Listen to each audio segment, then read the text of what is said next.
Hey, what's going on, people? Welcome to the show. We had Thanksgiving last week, the holidays. Now we're back in full effect with the call-in show. We have some good news and some good folks joining us this evening. Before we get started, let me get some ones in the chat to make sure that you guys can hear me. You can see me. Everything's copacetic. We're all on point that way. Otherwise, I'm sitting here talking to myself, which sounds kind of crazy. And in the absence of like a burning bush or something, people be talking bad about me. Thank you so much for putting those ones in the chat. Appreciate you. Make sure you guys hit the like button on your way in. That way you don't have to remember to hit it on your way out. We just pop my other chat out. Hold on a second. Hopefully everybody had an awesome time. We'll get into the whole sister wives fiasco from this week. When you guys call in, let me know what you guys thought about the episode. Did you think the episode was like, back up to par, or do you think we get more of the weak sauce stuff? All right. Coming up to the mic first up, we have somebody we haven't heard from in a while. Somebody who has been on our mind. We've been thinking about her. I know some of you are going to be very excited to hear from this young lady. Coming to us all the way from across the pond, we have Michelle in the house. What's going on, Michelle? How you doing? Hey, sweetie. Hey, fam. How you doing? Doing well. Glad to see you. Yeah, it's been a while. We lost our grandma, so we've had a lot going on. So yeah, it's okay. She's back with who she needs to be with. That's good, Fair enough. Yeah. Respect on her name. She was a formidable woman, and she only ever come to take names and kick butts, and you just better hope that your name's not on her list. But now she's up there ruling with an iron fist, bless her. Hey, there you go. Yeah. I forgot my name, but I'm here to take the ass. Yeah, you know that. Bless her. Yeah, how's it all been going with everybody? I only caught up with the show this week. I feel like I let the side down, but back in the seat with it. Yeah, what a plank he is. Oh. Yeah, it's all been very. You know what? I think that we've seen a lot of confirmation. Cody pretty much confirmed who we always thought he was. Robin pretty much, as always, per usual for Robin, tries to paint a different picture, but she's also confirmed like who she is and the effect that she had on the family. Yeah. I think the only like kind of surprise, and I don't even say it's really a surprise as much as like, oh my, she said it out loud, was when we found out what Janelle had done to or attempted to do to Mary. Oh yeah. That was a bit of a kind of opinion changer, I'm sure, for many people. I feel like I want to explain something to people because I've never said it out loud on the show before because it's a bit of a personal take on things. Okay. The reason I go so hard on Cody and his narcissism is because in real life, I was brought up by a narcissist. Oh, okay. My mum. And it is hard dealing with people that have got absolutely no empathy for their fellow man at all and don't see wrong in doing this kind of real deep manipulation into people's lives. It is sometimes really cruel. And I go hard on him because I think we shouldn't let people off the leash and say, oh, they'll never change. It'll be all right. No, that's not good enough. Right. That's not good enough. People can change. Anything you learn, you can unlearn. Right. Right. They can get help. They just choose not to. And I'm so glad everyone is seeing through this apology bollocks. I'm sorry, but it is. It's absolute nonsense. He doesn't, he's not sorry. He's sorry he got caught. Mm-hmm. Two different sides of the same coin, I think, for him. Right, right. Well, sorry things didn't work out the way he wants them to work out. Sorry he's not getting the benefits he used to get. Sorry that the women aren't doing the things that they used to do and the things that he wants them to do, and the kids aren't acting away. That's what he's sorry about. He's sorry about consequences. He's not sorry about action, behavior, or even a frame of thought. But to go back to one of the things that you mentioned, because I think it's a kind of an interesting conversation, is that when we talk about narcissists, or even like I'll say narcissism, psychopathy, sociopathy, a lot of buzzwords or catchphrases that we use a lot in pop psychology, I think, to explain certain behaviors. The one thing that I've always wanted to be hesitant about is that as we try to, amateurishly diagnose people with these particular conditions, even if they are suffering from those conditions and we are correct, I don't think that there's anything, I don't think that there's throwaway people. I don't think throwaway people exist. I think that people can be treated. Like there's nothing in the DSM-5 that says, this person's a narcissist, just destroy original copy, destroy all copies. Nothing. Exactly. Like there is treatment that can be sought. Now, granted, the problem with a lot of the treatment is that any treatment has to be something that the person who is being treated wants to engage with and wants to have happen. And it's something that they're seeking. It can't be something that, it would make my life better if this person would see somebody, talk to somebody, and got help. It's something that they have to do because it's too much work. It's too hard for, to change, or at least to become, they're never going to understand, because that's kind of the thing too. They're wired different. So they're never going to understand or see things the way normal people do. And I think that that's an unfair expectation, because it's not going to happen. It's what you're trying to do is you're trying to help them to understand the way they need to understand that they can, so that they can function, more healthy in society, as opposed to making them normal. You're never going to make them like everybody else. Oh God, no. I mean, and it affects every single family situation under the sun.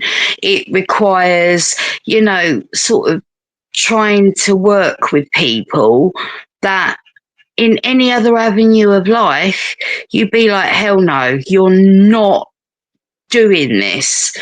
But you understand that they're going to do it anyway.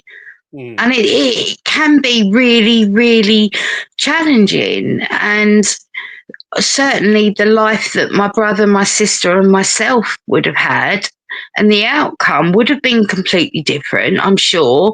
We can't say for definite how, but I'm glad that we became who we are as people, despite her having this condition. And it's something that affected her brothers and sisters growing up because of her behaviours and stuff.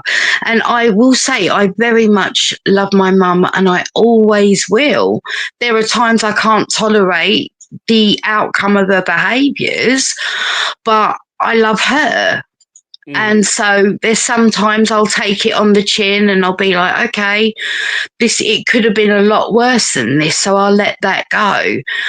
But when I watch people like Cody, and he is so devious, so culpable, so unable to even see beyond the end of his nose. And I know that people can do better. I believe that. And I think if you start saying they can't, you take away the responsibility from them. That's not on. That's not on. We have to be responsible as other people. We live in a society. You can't just do whatever you want and get away with it. And Well, just throw to your hands up and say, lie. I'm sick. I'm sick, y'all. I can't help myself. I agree with that. I think that that's part of the problem too, is that even with Cody moving forward, by us holding him to account, hey, what's going on, man? How you doing? Popped in. What's going on, brother? Yeah, but it is hard. It can be really, really difficult. I mean, she was diagnosed over 30 years ago, Right. even though it wasn't really a diagnosis back then. It was Mhm. more of a behavioural thing. And it's hard because you have to protect everyone in your sphere, but at the same time you can't no throwaway people. We can't write people off. We Right. can't say you have no ability to change, because then they don't have to try, do they? Right. But him taking accountability consistently and then taking it back as soon as he can, that is one of the worst things. Is even when they tell you they're sorry, and I can say this firsthand, even when they tell you they're sorry, it's only until they can make an abridged version where they're no longer at fault. Right. That's Right. hard. Yeah, there's That's some ways hard. that you're that's what I was saying on Sunday is the one thing, that one apology that has always annoyed the shit out of me is I'm sorry you feel that way. I'm Oh, sorry you God, yeah. misunderstood. You know what I mean? Like, Mhm. how it's not that I'm sorry I did what I did to hurt you or cause this pain.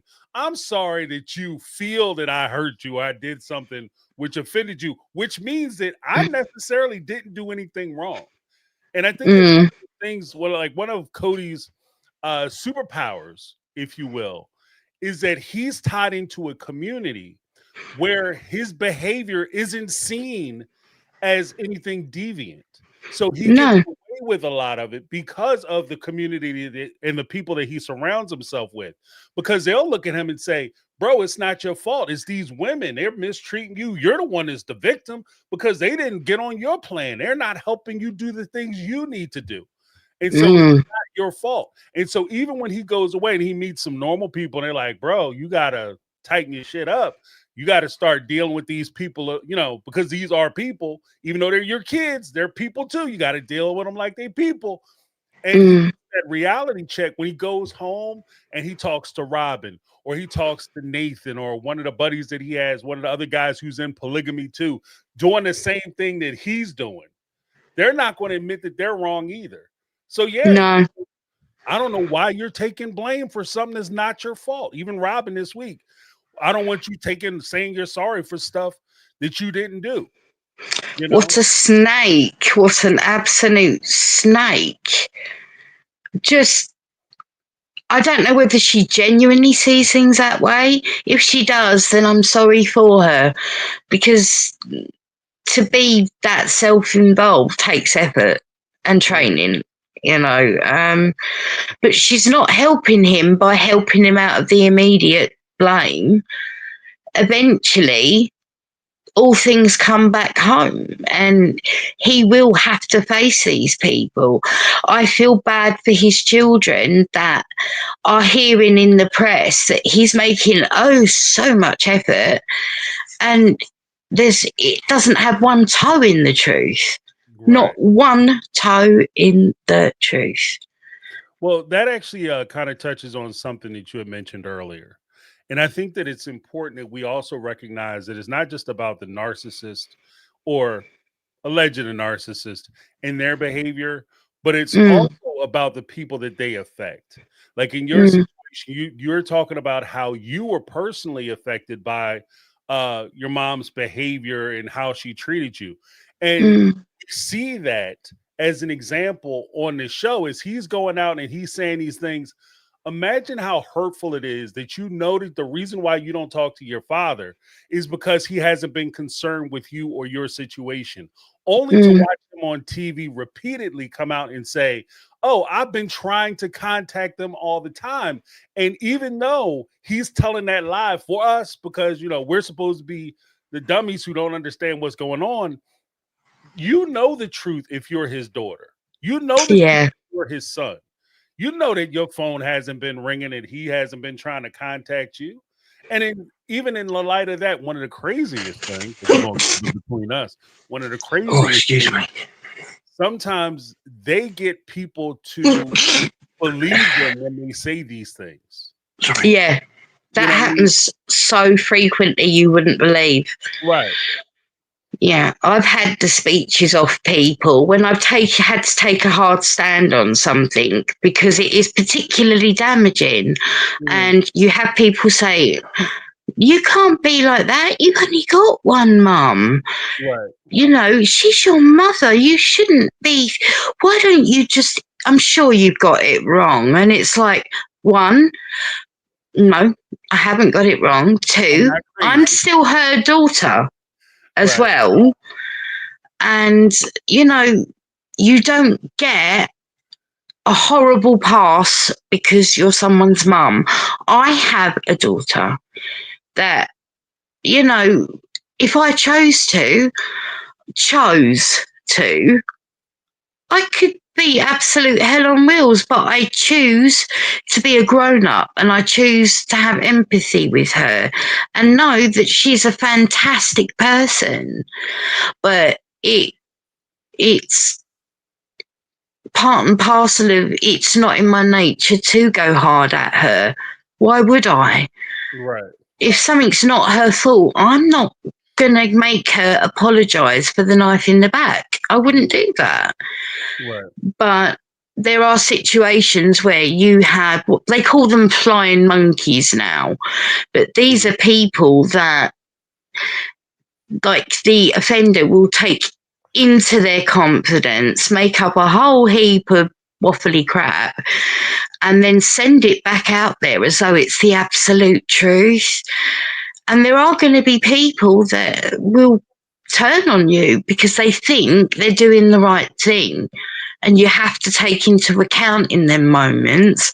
If I heard all this horrible stuff, I probably would think that person was horrible too. There Right. is a danger of getting caught up in it.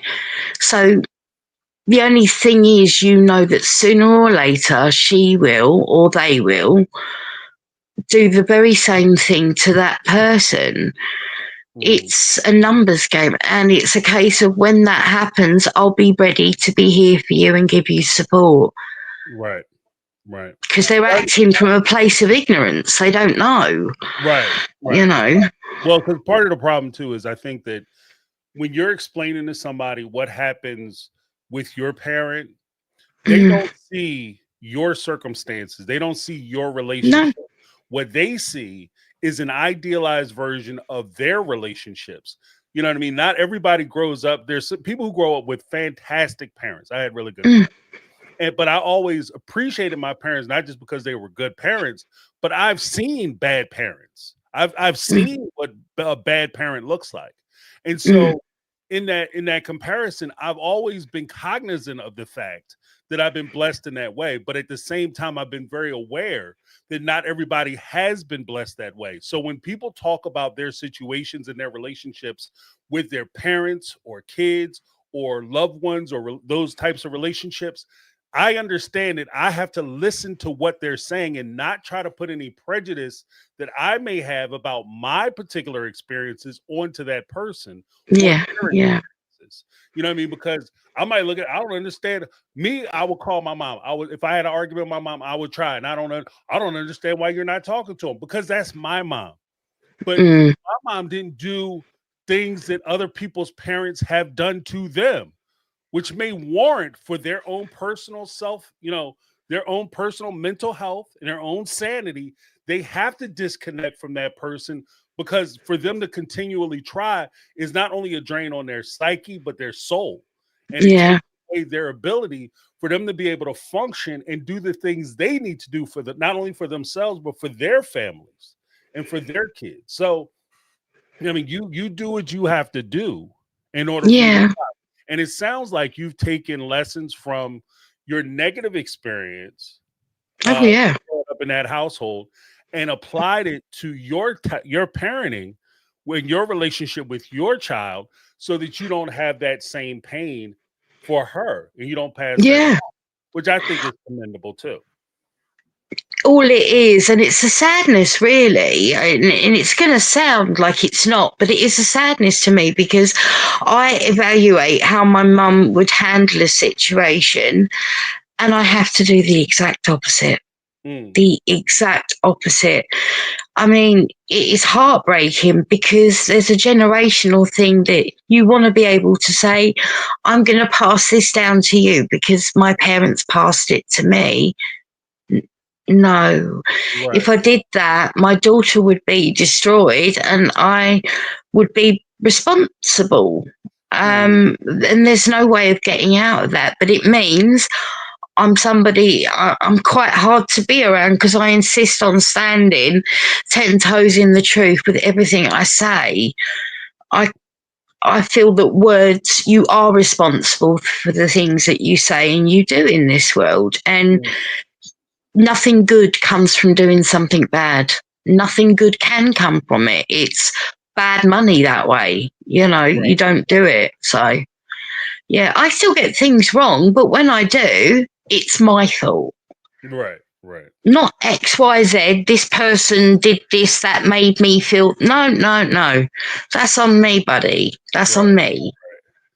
Well, I think Nothing I say that's is going to the subtle change it, you right. know. It might not get So, better, but at least we know. yeah. Hell yeah. But, But I yeah. will say this: I think that that's the subtle difference because in most cases, when we're talking about narcissists or we're talking about specifically, we'll talk about Cody's behavior. It comes down to basically Cody and Robin. Two things Mm, places. They're either the hero of the story or they're the hero in waiting who has been victimized by some yeah. a Nox's villain somewhere. Like somebody did something terrible to him, and they're going to overcome it, and they're going to reach their hero status by overcoming this thing, this situation in which they've been victimized or wronged. Yeah. And that's the situation, and that's the game that they're playing. And it's you imagine this, and I want folks to really think about this. It's tiring for us to watch him 45 minutes a week, right? It's tiring for us to watch it and deal with it. Imagine dealing with that on a daily basis. Mm, Because it doesn't stop. The fun don't stop. You know, this is something that he's doing all day, every day, every time he interacts with somebody. This is something you're dealing with. And even on the good days, unfortunately, you find yourself setting up for the bad days that are to yeah. come. Very much. You know? So you Very feel much. good. Next thing you know, it's like, oh my goodness. It's like he was conserving power. Like he was saving himself up like a battery. Even when you think things are going smoothly, even when you think, oh, I think we've made some progress, I think, and then out of the blue, they'll drop something on you from a colossal height, and you're like, plot twist, I didn't even see. What? Yeah, you know, where did that come from? And it's like always being aware that there's a little Acme anvil somewhere Right. waiting to fall on you. And you're like, well, that's a new one. Didn't see that one coming. Right. But it is, I'm making light of it. It can be really, really heartbreaking sometimes. Mhm. But it is what it is. And I think I just wanted to say that, you know, from a personal perspective, that's why I he gets me in my angry place very, very quickly because it's like you could do better. You Right. could. I hide under the table. He hides under the table. Yeah. It's like an Yeah. earthquake coming through, right? Yeah, you know that. You know that. But it's been lovely to see you. I hope everything's okay with everybody and that you're all having an amazing time of things. And if you're not, just know I'm with you on that. I get that, you know.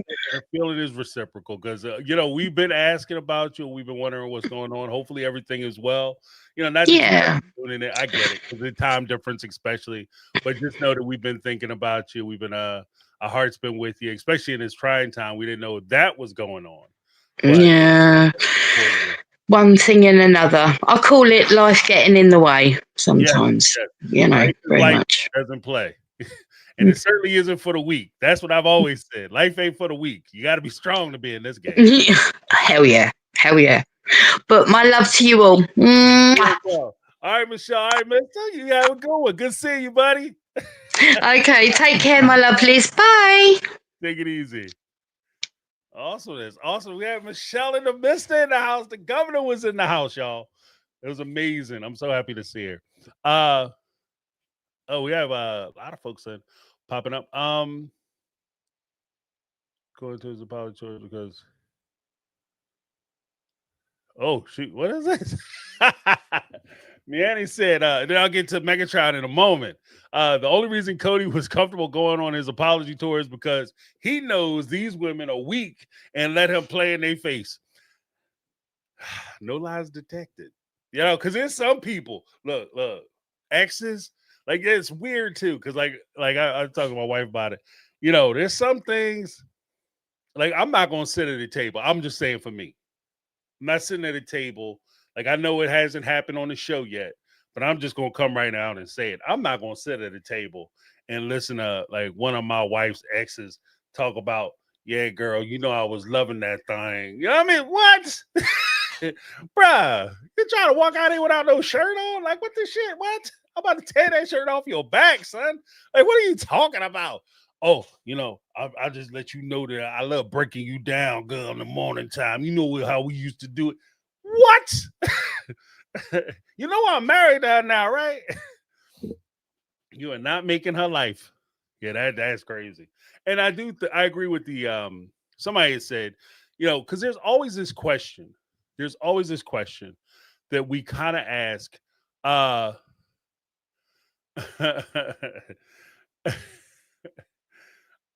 There's always this question we ask about like getting everybody together for the tell-alls and that kind of thing, and why they don't do it. And we want the kids to come on and cuss them out. Here's the crazy part, y'all.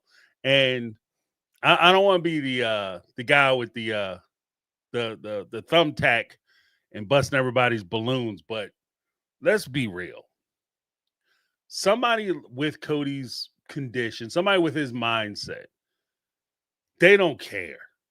You know what I mean? They don't care. Them kids come there and cuss them out. They could be laying out all kinds of facts. They care less. They could care less. And it's not like the moments that we have, they will be like, ooh, that's crazy. Oh my goodness. What did he say? Oh, he busted him out. He doesn't care. The only thing he would care about is the fact that it might make him look bad. Other than that, like the fact that they might get upset, if he was so concerned about how they felt about him and how his behavior, he would be trying to call him. He would be trying to talk to him. He'd be reaching out to him if he really cared. But the fact that he hasn't even done none of that, he don't care. He don't care. But let's get some hearts in the chat from Michelle and her family for their loss. You know, we like to support each other here. Let me drop some hearts myself. Drop some hearts in the chat from Michelle and her family. All right. And then we're going to pull Megatron up. Hey, Megatron, what's going on?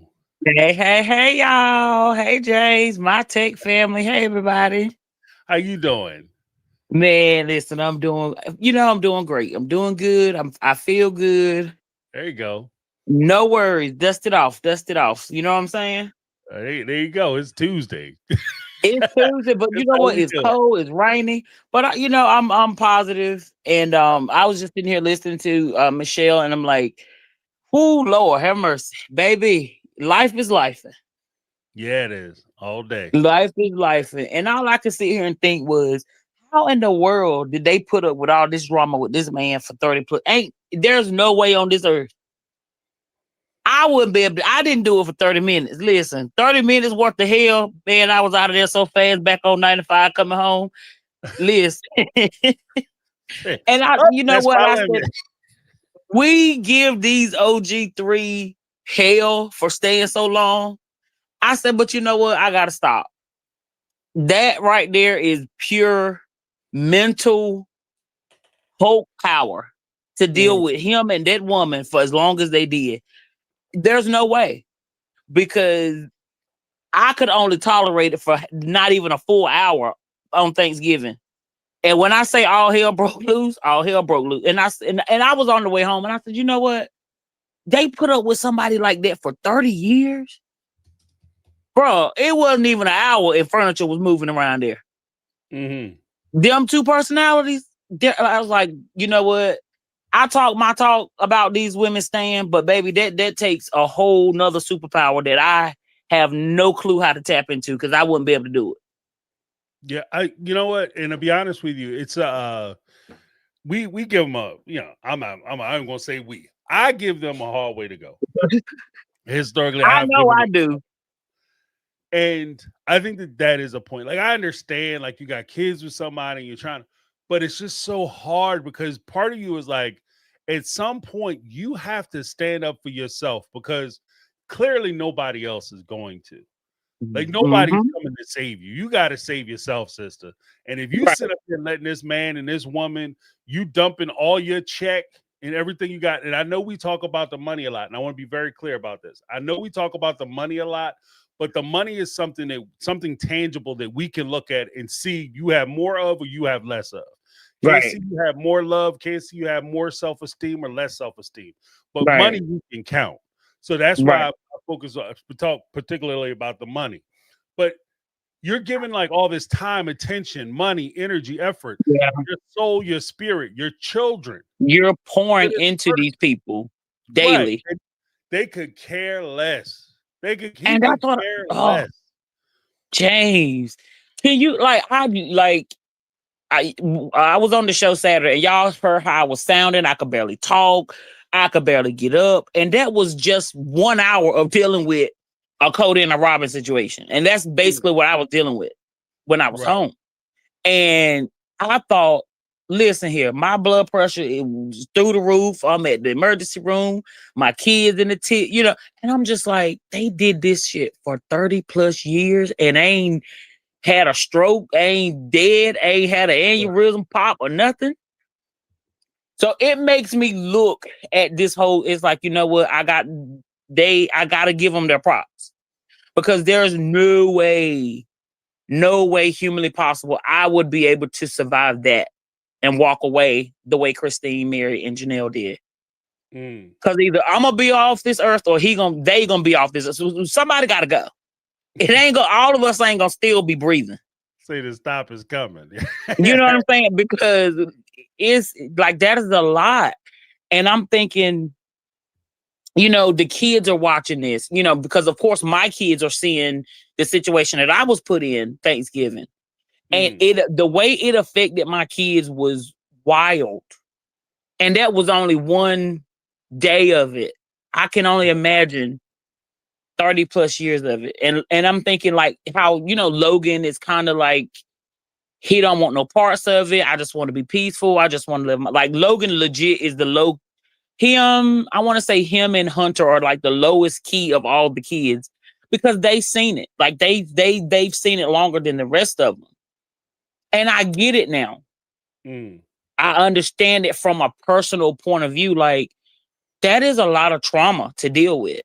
I know like you said, I know I give them hell, but that is a lot to unpack. You know, just from the outside looking in. Well, because here's the thing, and here's the reason why I'm as obstinate about them, you know, taking, you know, self-care and taking care of themselves and considering themselves. Because the reality of it is this, is that when you deal with people like this and you're trying to make that relationship work, the very subtle thing in my experience is that in order for the relationships like that to work, in order for you to keep them going, you have to cut off pieces of yourself. You have to sacrifice pieces of yourself to make those relationships work. You are never going to walk away from that relationship whole, especially long term. The longer you stay, the more of you have to give up and sacrifice. And they get to say wild shit to you. You got to keep your mouth closed and smile. You know, you got to do all that. When they come in and they want to snap on you and start hooping and hollering and going crazy, you got to apologize and, oh, I'm sorry, I didn't mean. You know, you have to give up so much of yourself. In order for those relationships to work. And the longer you're in those relationships, you'll come out of that relationship and you don't know who the hell you are. You're gonna need time to figure out who you are because you got to reintroduce you to you because you done gave so much of yourself that you are now a stranger to you. To And that's yourself, where yeah. I'm just like, you have to, like, this is why I'm always like, because I understand, like, this is the way they were brought up. This is their religion. This is their culture.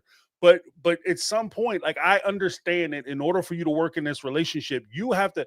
It's untenable. Like, you can't do it. Like, nobody should live like this. Yeah, You that's know? oh my, and I'm like, yo, this is some inhumane. Where is the CPS for adults and kids in this situation? Right. Where is the government? Like, what are we doing here? What are we doing? And Cody, TLC, whoever's watching tonight, please play this clip for Cody and his wife. Right.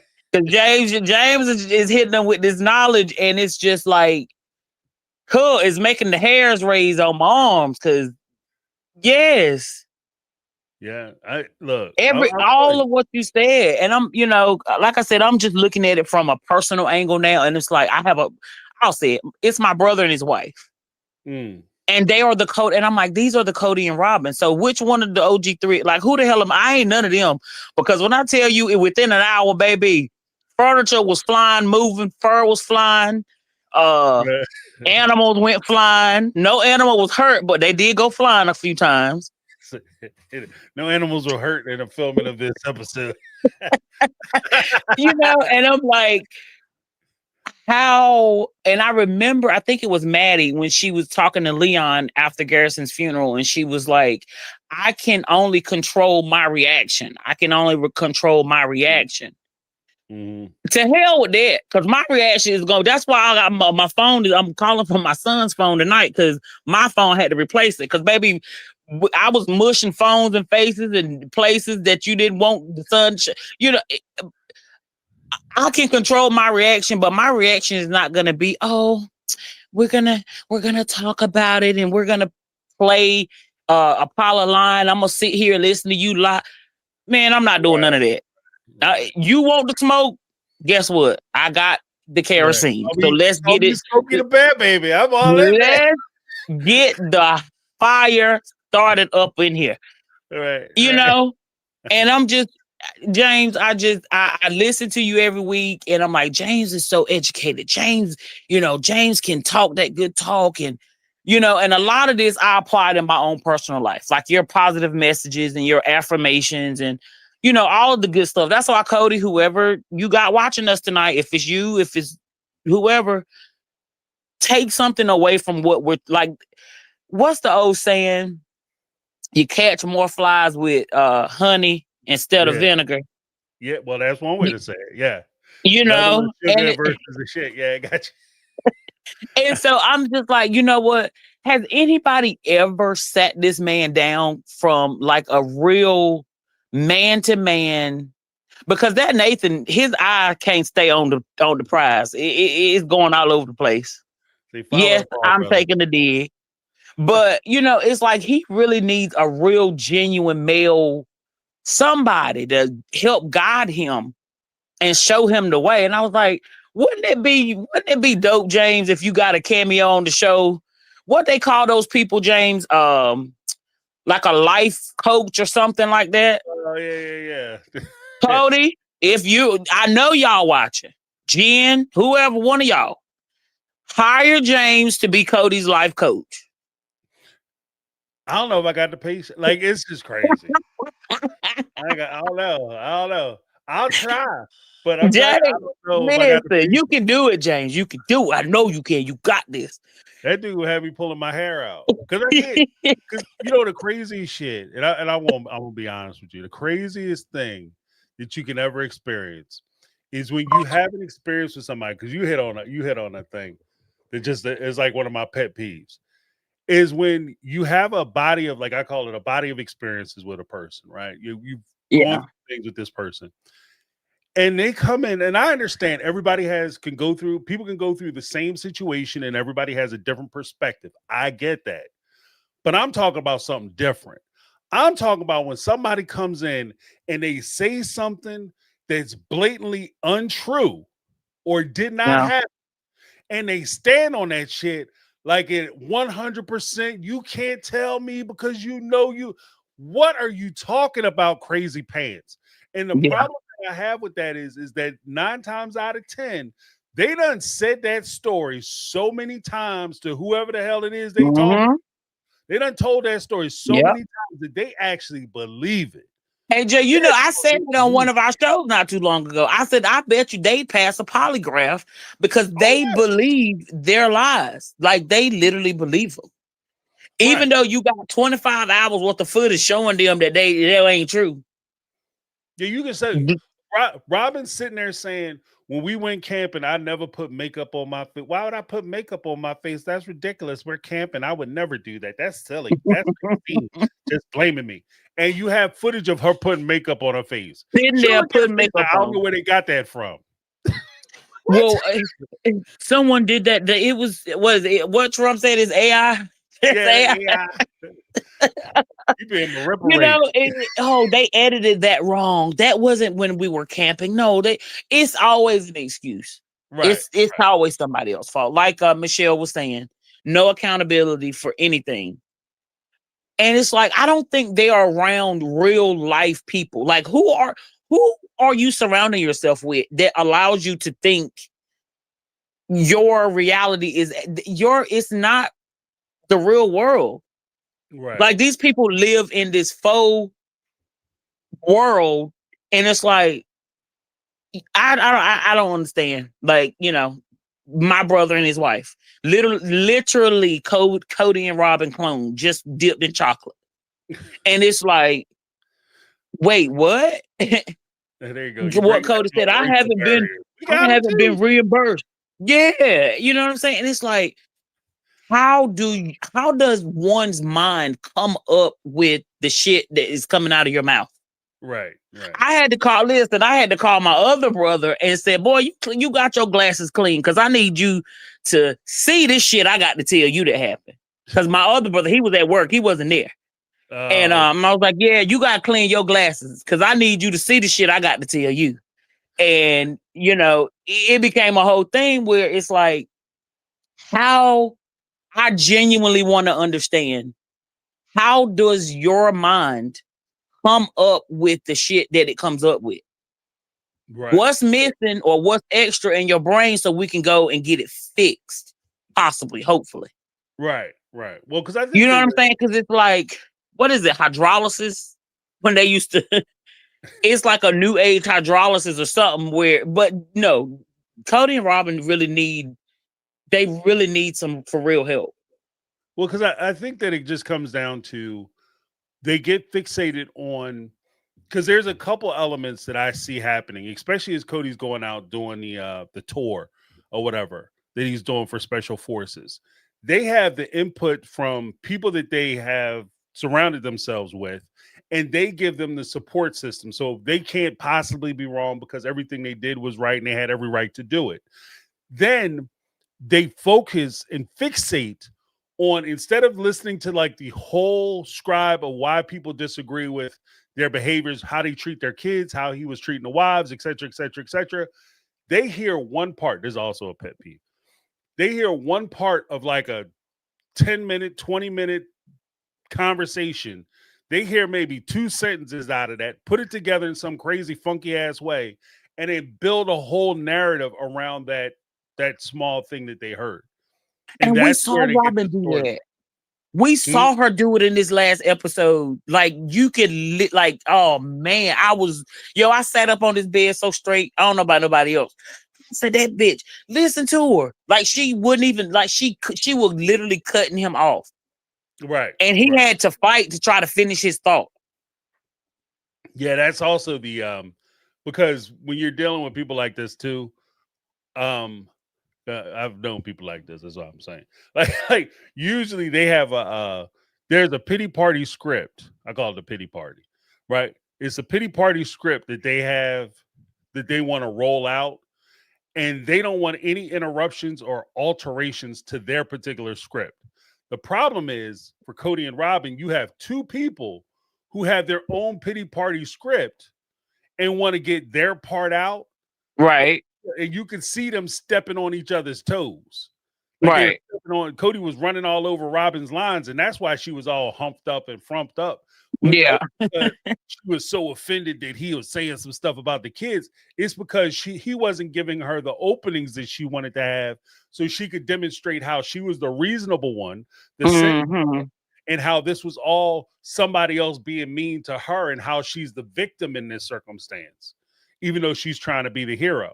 And that's what that shit is. Like this is like literally like crazy time. Like I said, we watch the show and we get mad watching the show for 45 minutes and people be cussing and probably imbibing, or whatever. Right. Out. But these people, somebody's dealing with them on a daily basis. So this is why I said about this is why them kids look so scared all the time. I can only imagine. Like every day, I gotta do this song and dance with y'all too. There's no not happening. I wouldn't be able to do it. So now I'm like, Lord, now my prayer is for the kids. The OG 13, it's like, yeah, y'all want a relationship with y'all dad, but count y'all stars that this is not something that y'all are living in on a day-to-day basis. Not one, but two of them. They're dealing with two of them every day. Yeah, man, that's wild. But I mean, I know you got other calls, but I just kind of want to touch on like the psych part of that whole thing, and then like just the damn trauma of it all. Shit, we just watching from home, and right. it's traumatic for us. Yeah. I can only imagine. It'll get your blood pressure up. Like I said, this stuff is dry. It's crazy. And then, like I said, you have experiences with people like this. You're like, oh my God. James, when I tell you, baby, furniture, like I said, furniture, fur, and animals went flying within the hour of dealing with my version of Cody and Robin. Right. And this is on a smaller scale compared to their big scale. Right. Listen, ain't no way. Because somebody gonna be in orange and family gonna have them on a t-shirt. That's all I got to say. Because it like to be in a t-shirt situation around there. I was trying. They better be glad. Snoop written on the back of their car. We miss you, Charlie.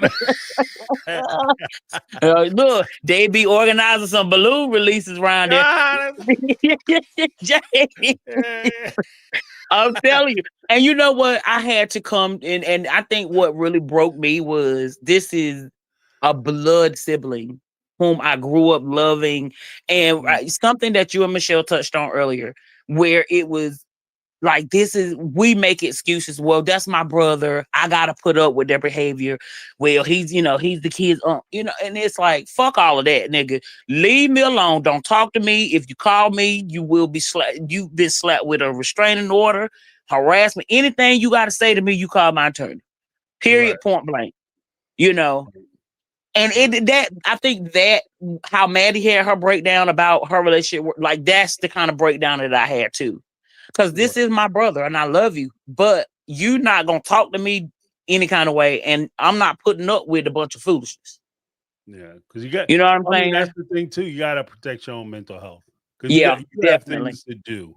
And you have responsibilities that you have to take care of, whether it's for yourself or for your family. And I can't embroil myself in your particular flavor of bullshit. Part. Because the craziest part about that is when you do that, that's a never-ending bottomless pit of energy absorption. They will take all your energy.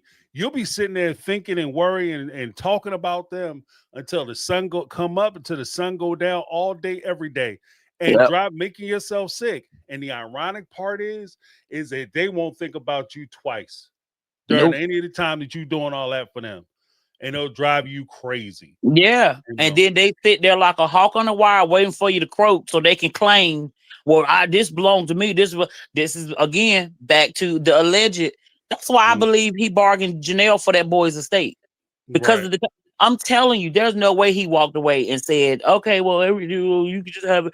That's why I know he bargained for Coyote Pass with that boy's. I know he did. Allegedly. Right. Well, because the crazy part is that because even with that observation that you came up with, Megatron, because we was all here when you originally said it, Megatron. And you came up with that synopsis. It was Megatron synopsis right here on the show.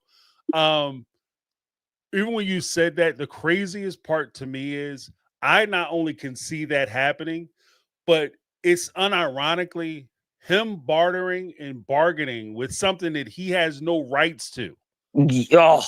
You understand what I'm saying? That's the crazy part. And that's exactly what I'm dealing with.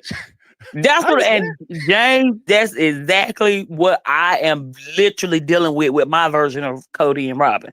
It's like, bro, what are you talking? Like, where did this idea even? Oh, it came from your Robin, right? Helper. Right. I ain't Christine in your ear. Yeah, well, like, you deserve this. They doing good. I don't know why they ain't trying to share with you because that's your family. How family gonna be family like that? I didn't know she was like that. I thought she was all about fairness. What you mean, huh? I am all about fairness. But where was this attitude at when that big bill was slapped on me? Where was baby? You didn't answer your phone for me for a whole 2 weeks. Right.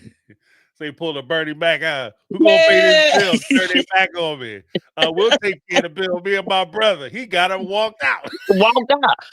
James, they walked slam out. And I'm just like, know, and that was kind of the thing. Well, I don't feel like this is him. I feel like this is more so her talking. Yeah, but he's allowing it. Right. He's going along with it. That's the problem. You know what I'm saying? But I know you got other calls, James. Yeah, I don't know. We as a My Take family gonna have to figure this one out with these people, our Cody and Robin, because And then I said, and then when he did the tour, real quick, I said, now he right there. McKelty was 2 hours out from him. He didn't ask to see nothing about the grandkids, and which goes back to what Christine said in that interview. She said, yeah, I don't believe it until he apologizes to his kids and make it right with those kids. Yeah, it's nothing he can say to me that'll make me believe his apology. Right. It's just something you're saying. And I think that the kids, like him apologizing to, and this is the problem that I have. And this is one of the things I think I voiced it. I don't know if I said it on Sunday or if I said it on Saturday.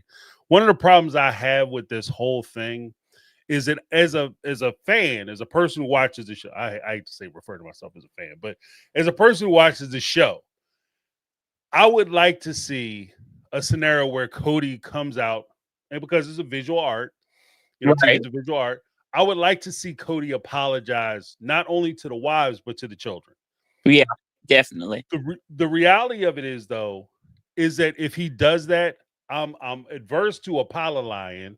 So I don't like people just using apologies to try to get through or get over. Mm-hmm. And I think that he would use that time on TV just to publicize himself, not to be sorry or to try to make amends. Yeah. I said sorry. I don't know why y'all still mad, that type thing. So I don't think it benefits. And the only reason I say all that to say this, the only reason why I think he's apologizing to the wives and not the kids, twofold. One, if he apologizes to the kids, it might be more than one child present when he calls them to apologize. If he gets them together, it's too many for him to dominate. And he's ceding a lot of power in that situation. The power dynamics in there is way off.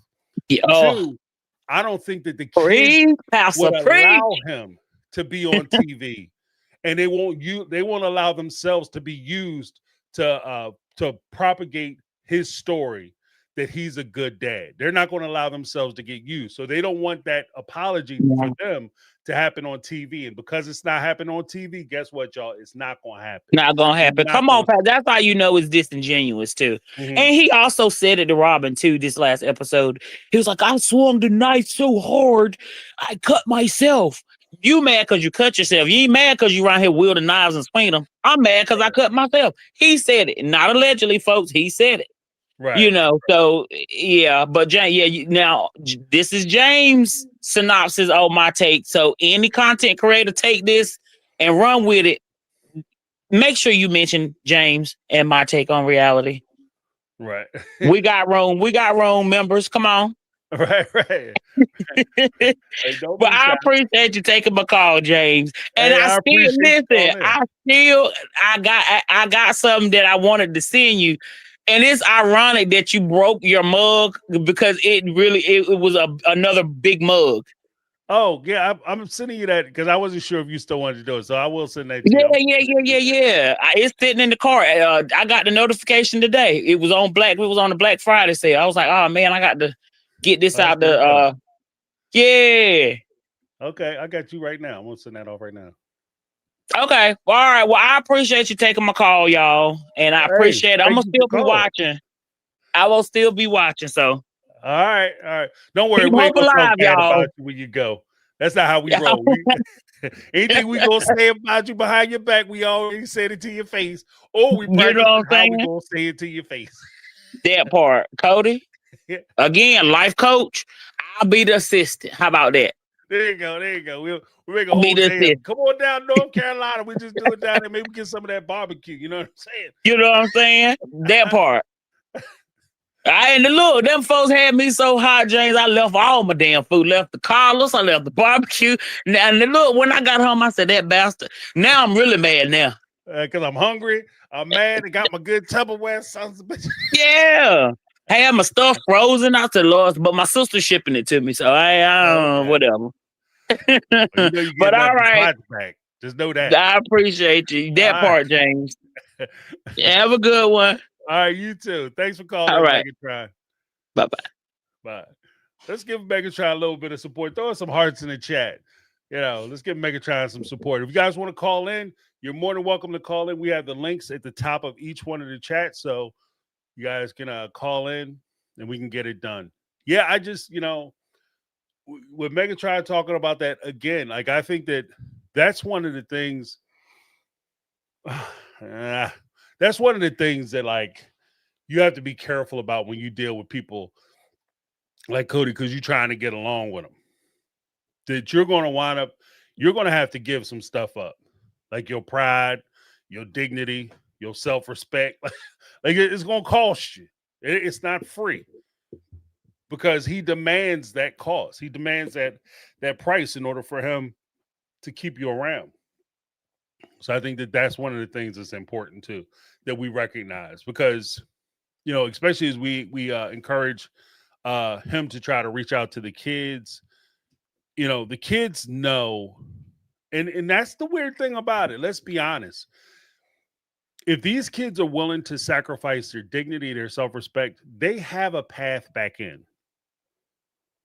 That any one of these kids could be a part of this Cody situation.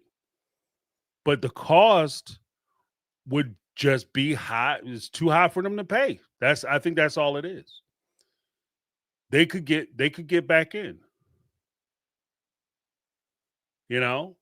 They could get back in. The way James, how could the kids get back in with Cody and Robin? How could they possibly do that if he doesn't care? The way they could get back in is simple as this.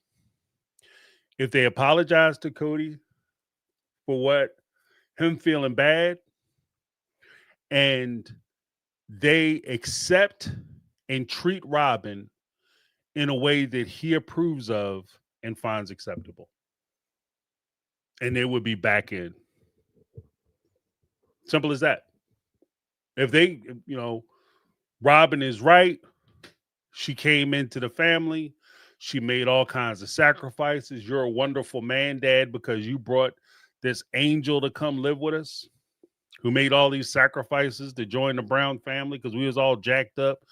The other three moms were barely moms. And then Robin came in and she did her best to try to teach them how to be good mothers because she's an excellent mom and she's the paragon of what it is to be a wife and a mother.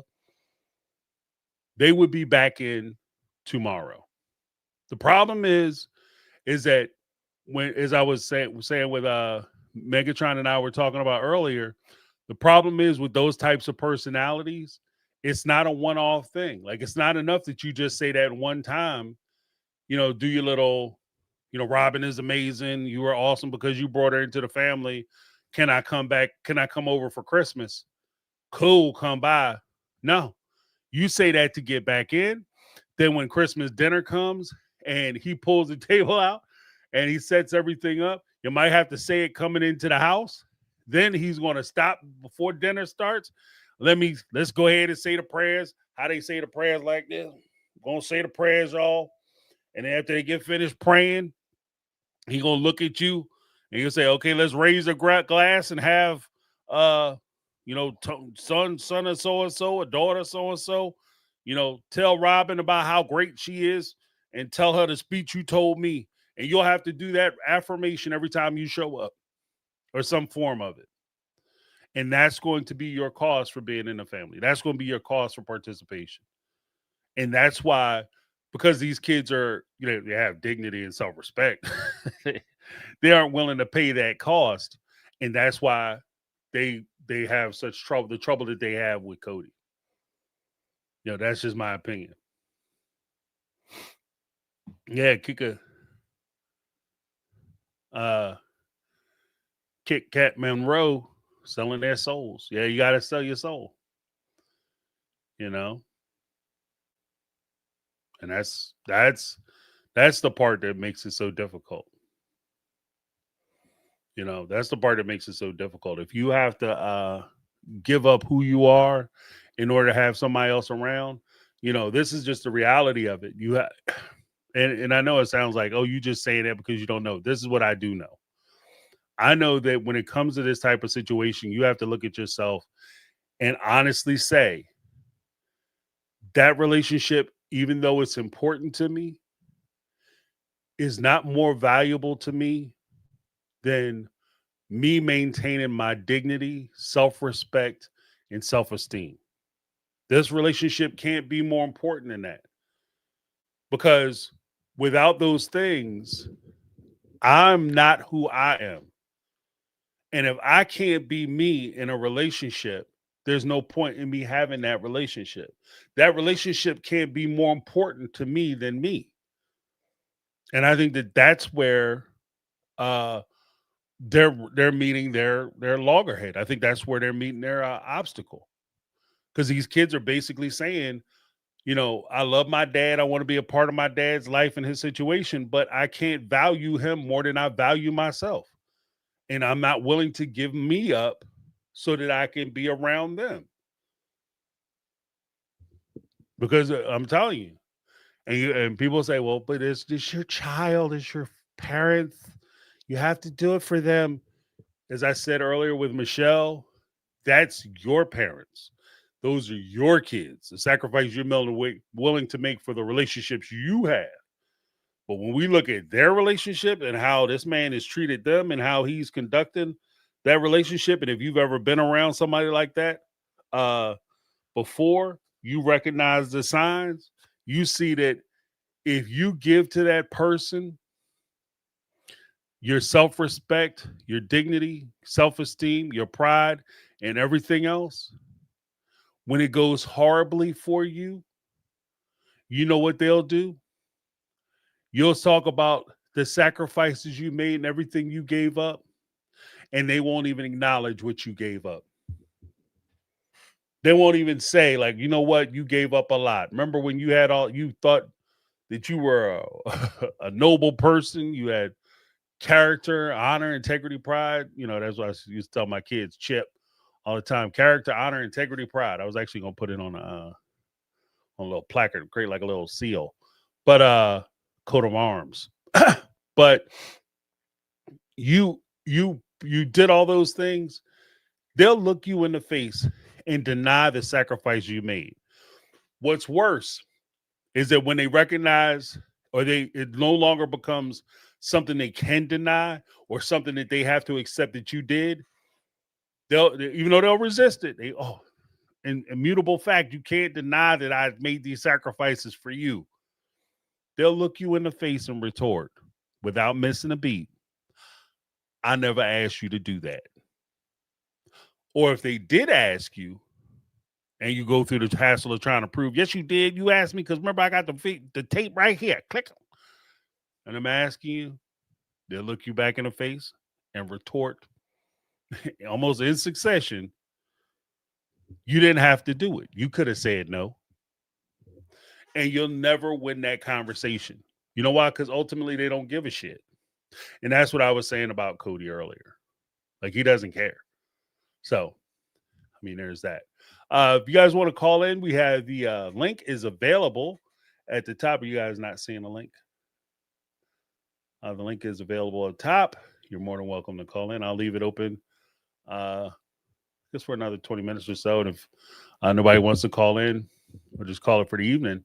But that's kind of where we are, you know. And that's the thing.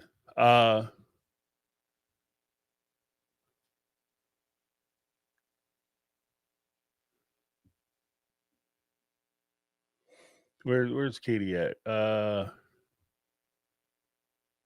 Katie said the kids need to protect their peace. They will never have it with this duo in their life. And that's the thing. Like there is a point where you have to make that assessment when you have this type of situation, you know, and just because people are, you don't have to engorge your life with people like this. You can make choices. You can definitely make choices, you know, with how much it is you want to deal with. It doesn't have to be your day to day. Sometimes you got it. Some people you can only take in like small amounts. Oh, we got Michelle back. What's going on, Michelle? How you doing? Oh, sorry, sweetheart. I just wanted to make one point clarifying something you just said. Sure. Yeah, you do have to sell out to be back in with them. Absolutely. And it's not just in that moment either. It continues. And the more, it's like chucking coins in a void. Right. The more you agree with them and say, all right, yeah, okay, this time you were in the right, that only lasts a very short amount of time. Then they'll slowly change everything else in their playbook. So you finally end up with every single thing that they did to you being rewritten.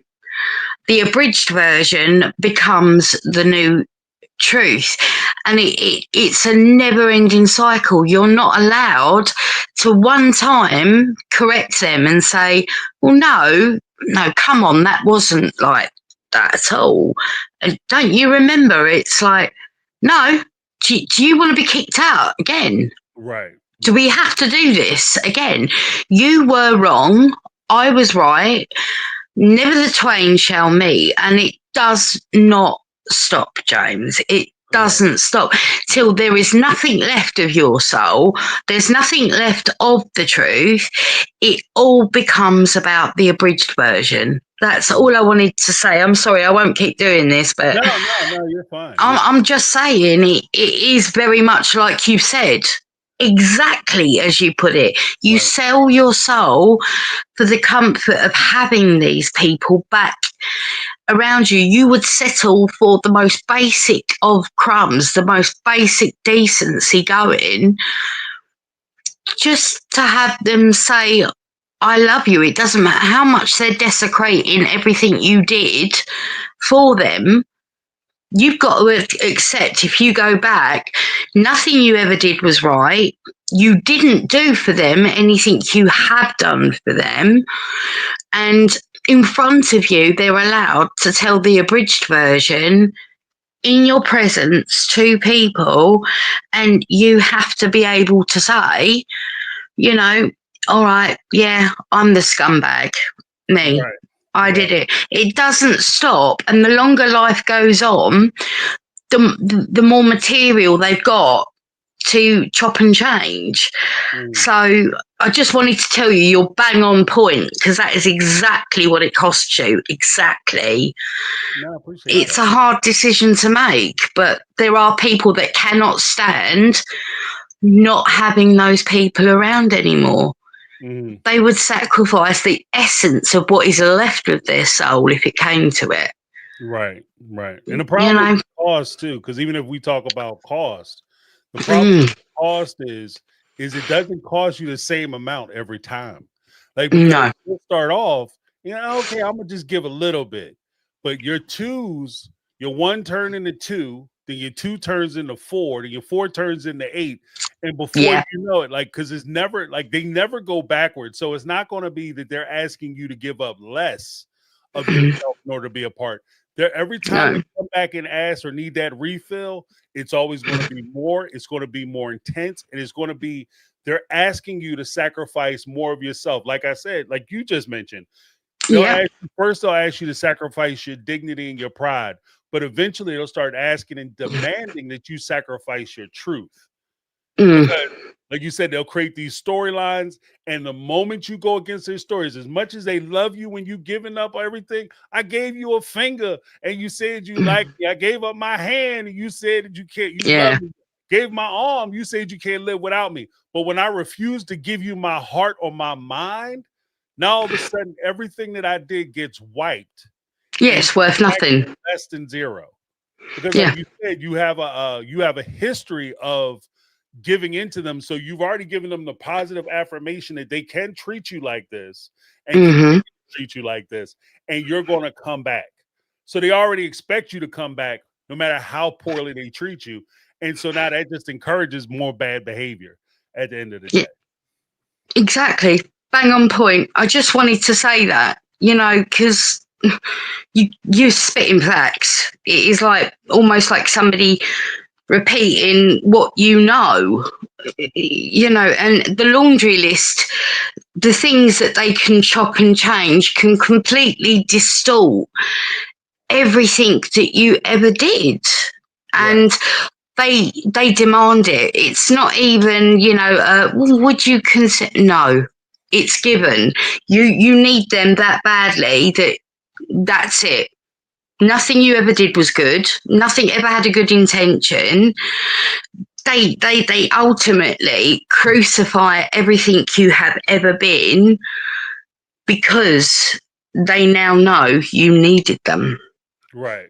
Right. Right. And there's no other way, unfortunately. Anyway, I'll let you go, my darling. Let others call in. I just wanted to say that. Oh, No, I sorry. appreciate it. Appreciate it. Bless you. Have a wonderful night, everyone. Mwah. All right. You have a great night as well. Thank you Yeah. so much for calling in.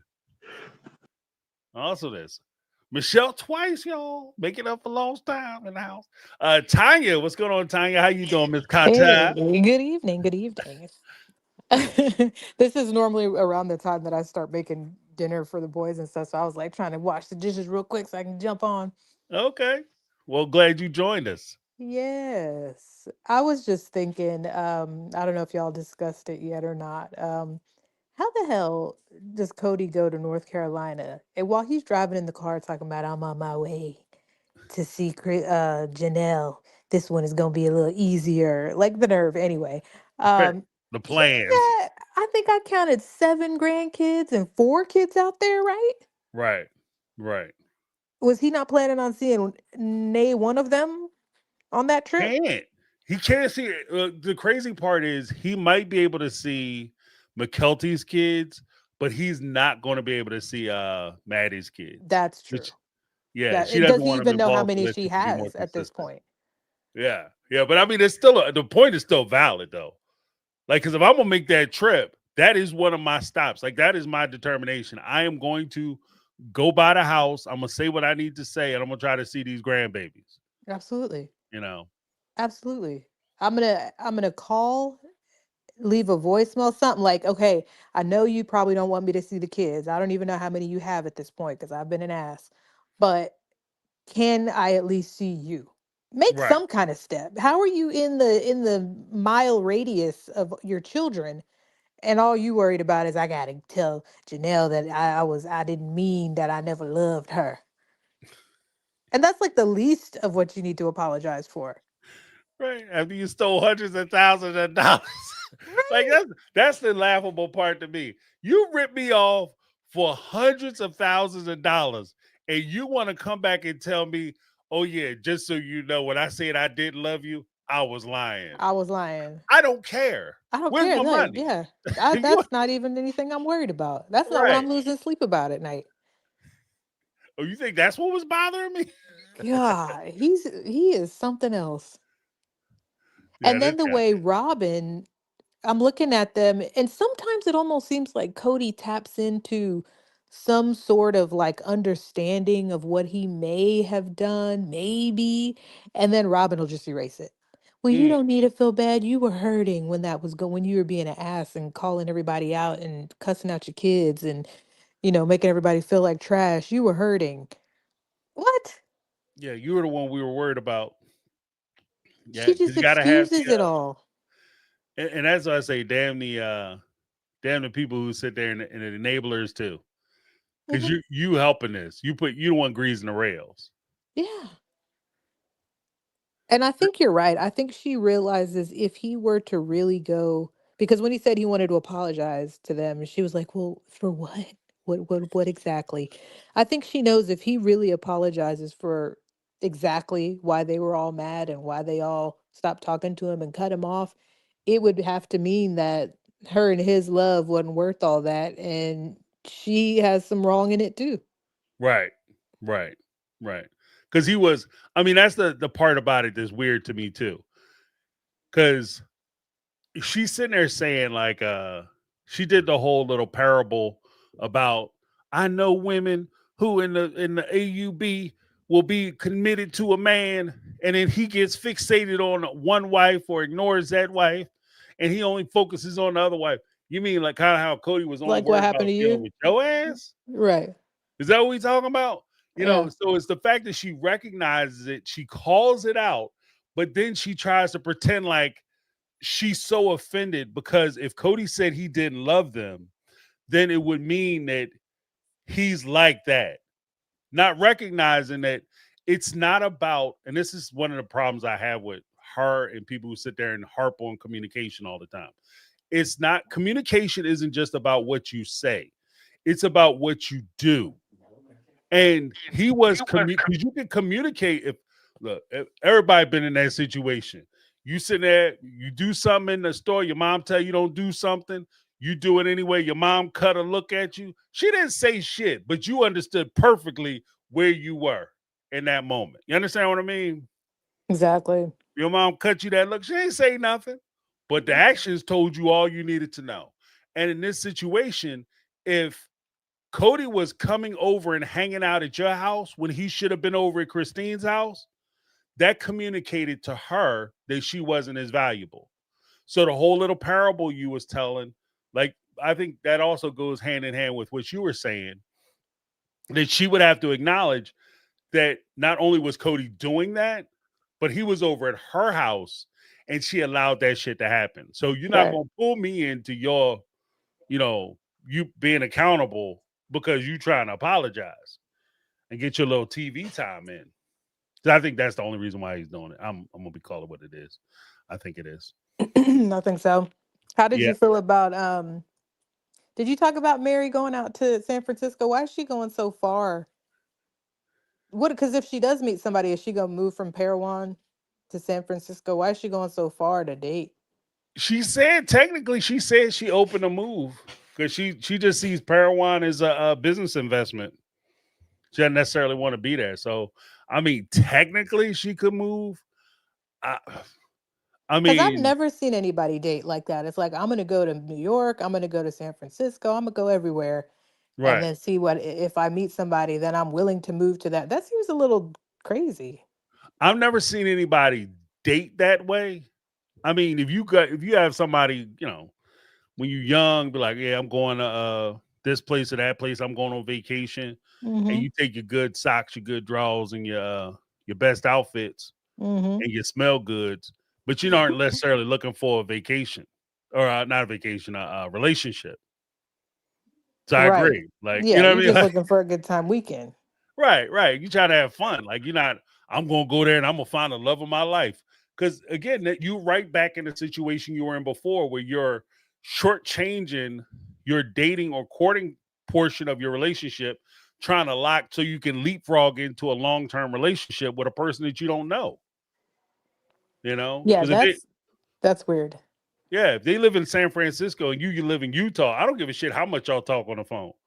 Your relationship, and it's just my opinion, your relationship really doesn't start until you guys are in the same place and you're dealing with each other on a daily basis in person. And I was confused. Is Ron in San Francisco at that thing, or did she come back to Parowan and go on a date with him? Why are they wearing the same shirt? I'm not sure. I'm not sure.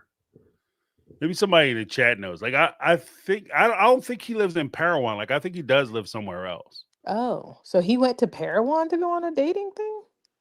That's the weird thing about it. Like you were saying, like I wouldn't go out of my like, especially like No. a flash date thing. I wouldn't go out and say I might not even go to town over. Like not well, maybe I'll go to town over, but I wouldn't go like to the other part of the state. Absolutely not. If I gotta get my car and I gotta put an hour on my odometer, no, that's too far. What are we doing? Okay, somebody said he lives in Upper Utah. Oh, okay. So he went out there to see her? I'm confused. Oh, they met in Salt Lake. The speed dating was not in Parowan. Got you. So I guess she went up to his area Okay. and Okay. then trying to spread her wings. But that's also because there's a point too where Kathy Moran said James isn't driving far to consume the right turkey. That's sweet and savory. Yeah. I forgot what she said. The other one was like something tangy or whatever. Yeah, one is savory and one is sweet. Yeah. One is sweet and one is savory. Ridiculous. But what does it mean when he don't come by to see your turkey at all? Exactly. He like, I'm Exactly. a vegetarian. Well, I think that it's like if you're going that far out, you have to be open to I think that your courting is actually expanded, like almost by nature. Like it has to be expanded because you have to build in the time where you guys have to know each other well enough to where you're willing to move around each other. And then once you move around each other, you have to be willing to expand it so that you can actually start dating to figure out if Yeah. you guys are compatible, you know. Yeah. Yeah. But yeah, I mean, there is a point too with all that traveling. I would be concerned about self-sabotage. Yeah. You know, Yeah. you're setting it up for failure because that way there's always a built-in excuse as to why the relationship won't work. Right. Yeah, I just can't do the long distance. It's too much traveling. Yeah. Yeah, because it's too easy for you just to be like, you know what? I could get in a car and drive 2 hours, or I could sit there and watch Netflix. Because listen, not everybody is Robin. Okay, not everybody's willing to drive 5 hours every weekend. Right. Drive 5 Or hours every week Cody. to sit on somebody's lumpy ass couch. No, I'm good. Exactly. Them two were dedicated to it. Yeah, I tell you what, that's how I know it's a quest for money because ain't nowhere in the world. Because you know she was struggling for money at the time, so there's no way I'm taking out a loan or borrowing money from my buddies, gas money and road money from my buddies, so I can get snacks and shit. So I can go one way and hopefully I can borrow money to get back. Like I'm not doing, especially with a car with 3 kids, With 3 kids. 5 You know hours. she would, yeah. That's desperate. No, no. That's desperate. Because Yeah. we've all been there at the gas station. Just put 5 on it. Just put 5. Yeah. You making life choices at the Right. Put 5. Wait, I got 75. Put 5.75. Right. How far to the next gas station? Like your situation gonna change? You know,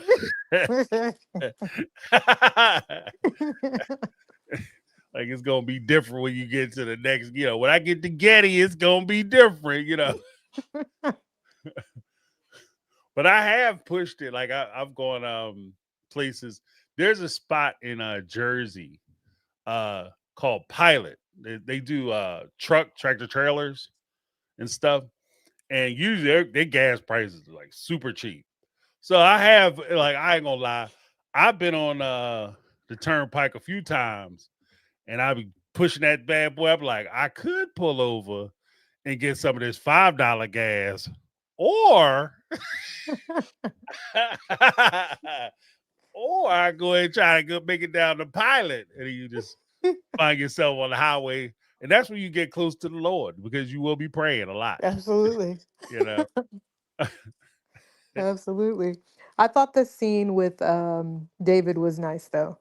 Yeah. I go back and forth with David. Some weeks I can't stand him, and other weeks I'm like, oh, okay, he's a good dad. Yeah, I like I do like the stepdad conversation they had, because like I said on Sunday, I think it brings out a lot of like some of the big questions, and even some of Yeah. the things that, as parents, that you don't really think about, Yeah. because he's coming into a situation where he's like, look, I don't want to step on this man's toes. And Isabel was basically saying, I want to accept him, but I'm afraid if I accept him that my dad might take offense to it. And even though I don't have a close relationship with my dad, I would like to. So I don't want to unnecessarily push him away when there's a possibility he might come back, which only denies her a relationship with a person who potentially could actually be there for Right. her, Isabel is so hurt. She's so Right. broken over that whole. And when I look at her talk, it's so obvious like how hurt this whole thing has been for her. It's like I almost feel like she's scared because she saw what her father did to Robin's kids and what he did to their father. Like he just pushed him out like he wasn't nobody in their life, took over that relationship, cut them off. It's almost like she's scared David's going to do that. And she Mm, already doesn't have much of her dad. right. Right. Well, and it also speaks to for me, it speaks to the subtle reality that we talk all the time about the surgery situation, Mhm. but for her, it's probably way worse. Mhm. I mean, like we know about the surgery, so that's what we talk about. But for her, it's a daily thing, you know. Well, the surgery was just because you remember whenever Christine and they were living in Flagstaff at the house, it was still her, Truly and Gwen, I believe. When Cody was flying past their house every day and not saying anything, Right. so she went through months, years of her dad just ignoring them while he was up on the hill with Robin's kids. And she Yeah. was going to school with those girls. And they, they're sitting there like, yeah, we were at dinner with him last night as he flew past y'all's house. Right. Right. And then not to mention, they have like the little daddy daughter stuff. Could you Hmm. imagine, like, oh, this is my dad? You go over to say hi to him, like, no, no, no, I'm here I'm with here my with other girl, my Aurora or other Brianna. family. You have to beat it. Yeah, Yeah, scram. yeah, right. Beat it, kid. You bother me. You know what I mean? Like, what the shit? Like, It's so sad. You can just see all the pain. I'm so yeah, happy for Truly, though. Truly and David look like they have a really cute relationship. yeah, yeah. And that's the thing. Like, I think that that's also part of it too. It's just as a step parent, it's just establishing it. I'm not here to replace anybody. I'm just here to add to or supplement. Right. Right. So you're there just like I just want to be part of your village. So as Right. you grow and you accomplish things, I just want to be there and participate, you know. And I think she appreciates that a participation because she hasn't had it, No. you know. And it's sad too because Cody gets excited about the things that are happening with Robin and her kids and truly miss that, but it seems like she's getting that now. She's getting that now. Yeah. Right. Right. So I think that that's kind of cool. And that could, it's crazy. And I know it might even seem like a little thing too, but that's the kind of thing I think that ultimately could change the trajectory of somebody's entire life, Oh, absolutely. you know, Absolutely. just knowing that Especially somebody's on your for a side. girl. Especially Right. for a girl. Because you're a girl dad. And I know, like, for me, um, those kind of things were really important. That kind of relationship with your dad, it builds a confidence in a girl. Right. Right. Especially, well, and for those who, well, girls and boys are the same. I No. think that girls and boys have a lot of similarities. I Hmm. absolutely believe that. Hmm. However, in our society, I think that women, particularly, are targeted in a way to attack their self esteem, to attack how they see themselves and their assertiveness and their ability to be assertive. And part of having that relationship, that positive male influence relationship or strong familial relationships or having a village behind you to support you in, you being able to stand on your feet and have those decisions is uh contra uh it's opposite to how society is trying to train you to be. Mm-hmm. Because with boys, teach them how to be strong and men, and you go out and you be assertive in your power and your voice, and you can say whatever you like. But women, the society doesn't treat them that way. So I think that that's where, like, when we talk about like the support of like a father to daughter and building self-esteem, boys need to have their self-esteem built too. But I think that women are particularly targeted. Yeah. Like, go on Facebook or YouTube or wherever and look at some of the discussions that might pop up, whether it's political or whatever, when how people talk or argue is indicative of how women are valued in our society. For instance, a man will make a statement and he's judged or critiqued, or the rebuttal will come from the statement that he makes. If a woman makes the exact same statement, if she's a very good looking woman, then it's about how she looks. If she's not a very good looking woman, then it's about how she's busted up and she shouldn't have an opinion and she need to go do her makeup or whatever. But it's just the difference, is that subtle difference in approach that I think establishes yourself. I won't say it establishes your self-worth, but it goes to validate your self-worth and how you see yourself. So I think that that's why it's so important that they, especially for young ladies, to have people in their life to tell them. Because it just seems like women just have so many people, so many institutions, folks who come into their life who are going to try to tear them down. So they just need people to build them up. Yeah. Yep. I hope That's sad. I mean, Cody really, he let all his kids down. He let his girls down in that way, and he let his sons down. Mm. It's sad. Hunter, though, and Logan have been like so amazing in all of those girls' lives. So they really stepped up. Right. And that's, it's positive that they did it, but it's a shame because they had to do it. That they had to. Yeah. Like the parentification of children is like is wholly inappropriate, for the most part. Like, it's not something that's ideal. You do it when you have to, but it's not ideal that they did it. And the unfortunate part is that they don't necessarily have a model to base themselves on either. Because their dad, if he ain't shit to them, he's probably not shit to Yeah. He's giving bad messaging to those kids, and it's a miracle that those kids turn out as well as they did. Yeah. And it was so sad, and it just speaks to the ignorance of Cody.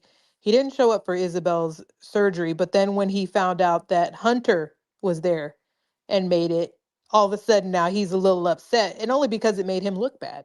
Right. And he's mad that, and the crazy part is that Hunter at the time was in Johns Hopkins, which is in Baltimore, Mm-hmm. Baltimore, Maryland. So he was at Johns Hopkins. So where they were, he was maybe about if they were in New York, he's probably about 4 hours away. And these people drive the road, like, so 4 hours ain't nothing to them.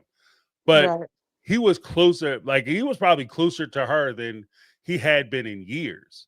So yeah, he took full advantage of the fact that she was on the East Coast. Matter of fact, they were in North Carolina when I think he caught up with him because they went to Maddie's house. Mm-hmm. So he was only about a state, 2 states away. So yeah, he went down and checked him out. And like you said, Cody was mad at the fact that how dare he go there when I told his mother that I didn't approve, and the whole family betrayed me because I didn't want her to go in the first place, and they sent her anyway, and now they're going to go down there and support her. So this is some kind of shot at me. Like, it's all crazy, kinds of betrayals all over the place. Right? He's such an idiot. Yeah, it's crazy sauce. Somehow they have offended me because they went down and supported Isabel's surgery. Like, that has nothing to do. What are you talking about? And I specifically said not to. Right. Told him I didn't support this. Oh my God, he's ridiculous. But I'll let you go. All right. Well, thank you very much for calling in, Tiger. Appreciate you, Miss Kata. Absolutely. All right. You have a fantastic evening. All right, you do the same. Thank you. You too. Bye. Awesomeness. Tiger Kata in the house. Next up, we got Zuzu. Zuzu, what's going on? Hello? Hello. Can you hear me? Yes. Hi, can you hear me? Yes. I can't hear you. Oh, you can't hear me? Hold on a second. Can you hear me now? Hi, can you hear me? Yes.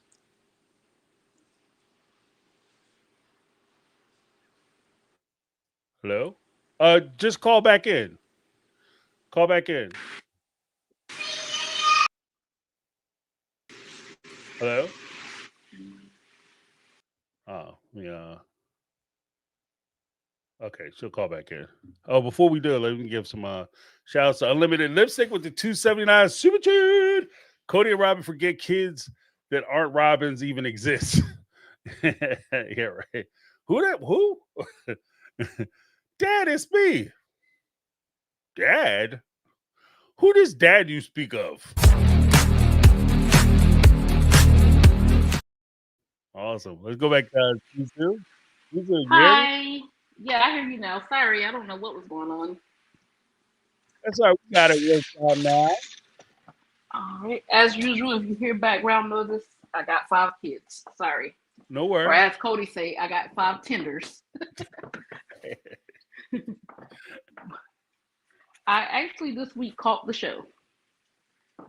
And I'm first off, the show is getting boring as hell. Yeah.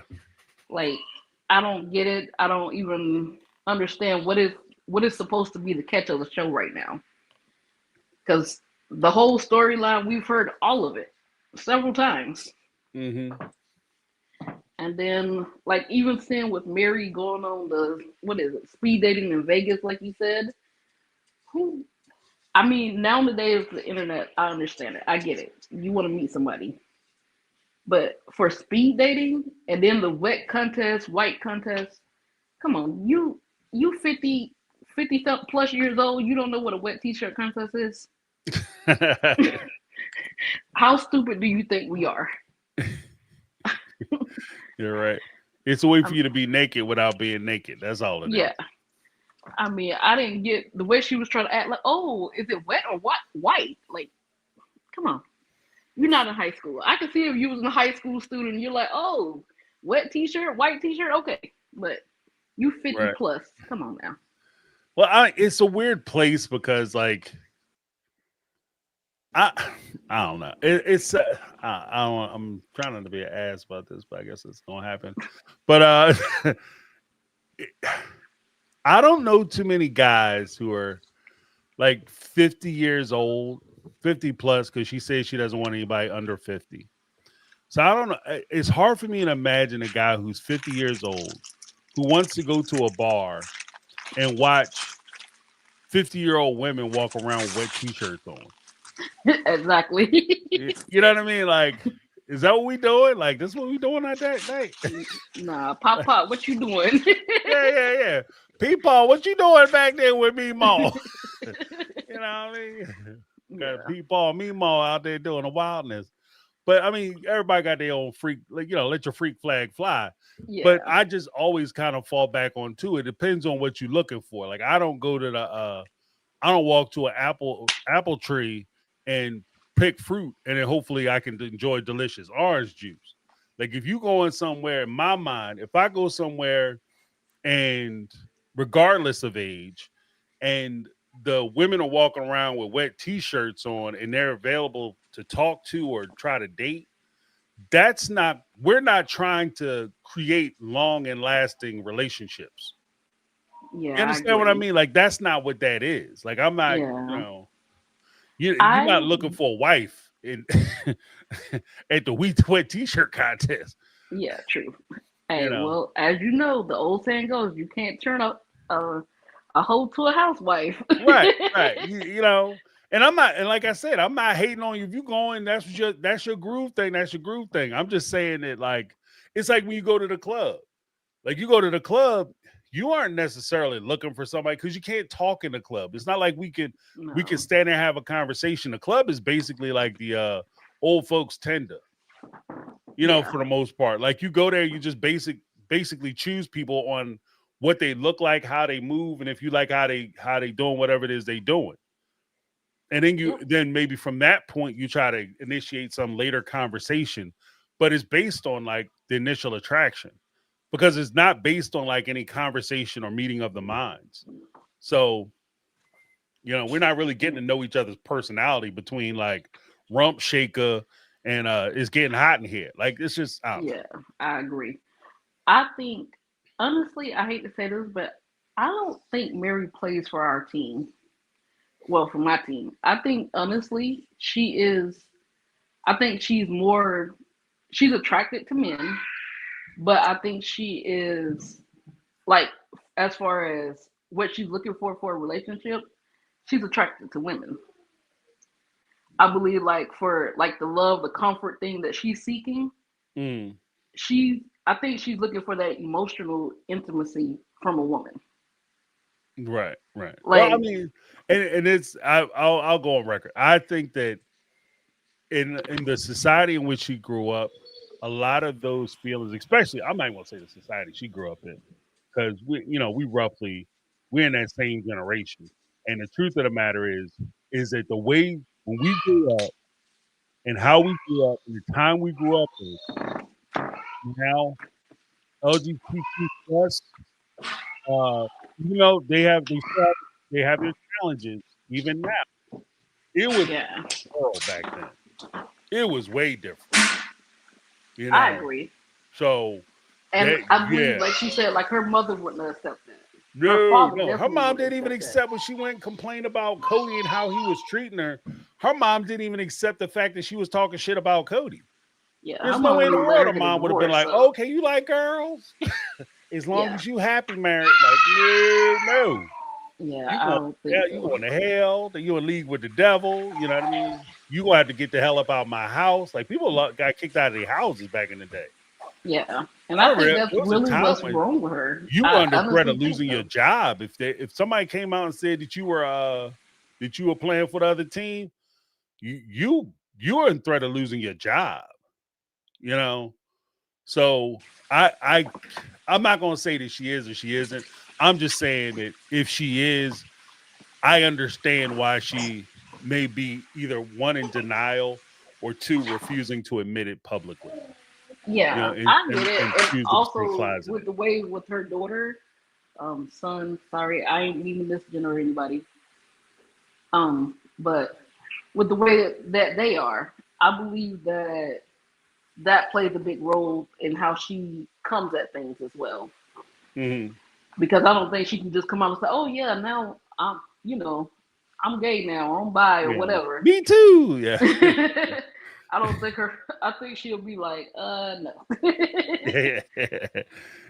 But like, yeah, with her, I don't know. Even with that, but it's the same storyline for Mary. I don't see Right. another 1, 2, 3 seasons with her doing this. The same.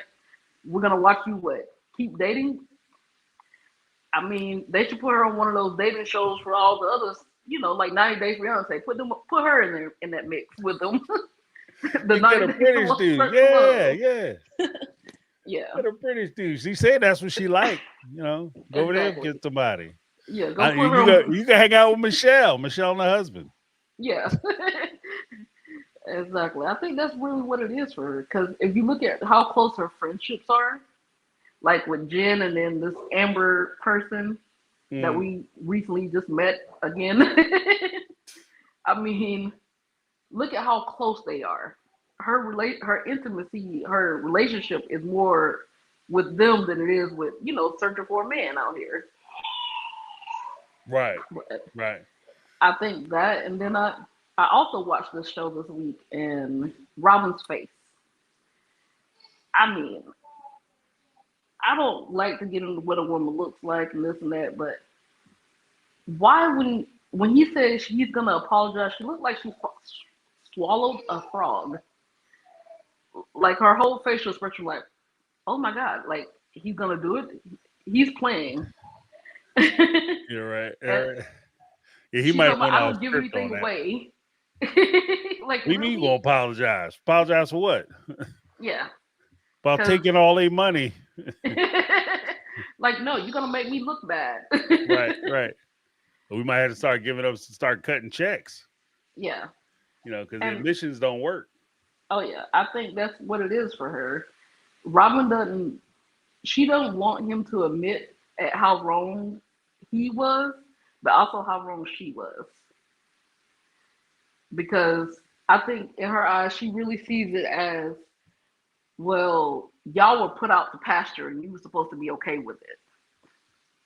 You know, Right, I was a young wife. I was still having babies. Y'all said y'all didn't want any more babies, so I was doing what y'all weren't supposed to be doing.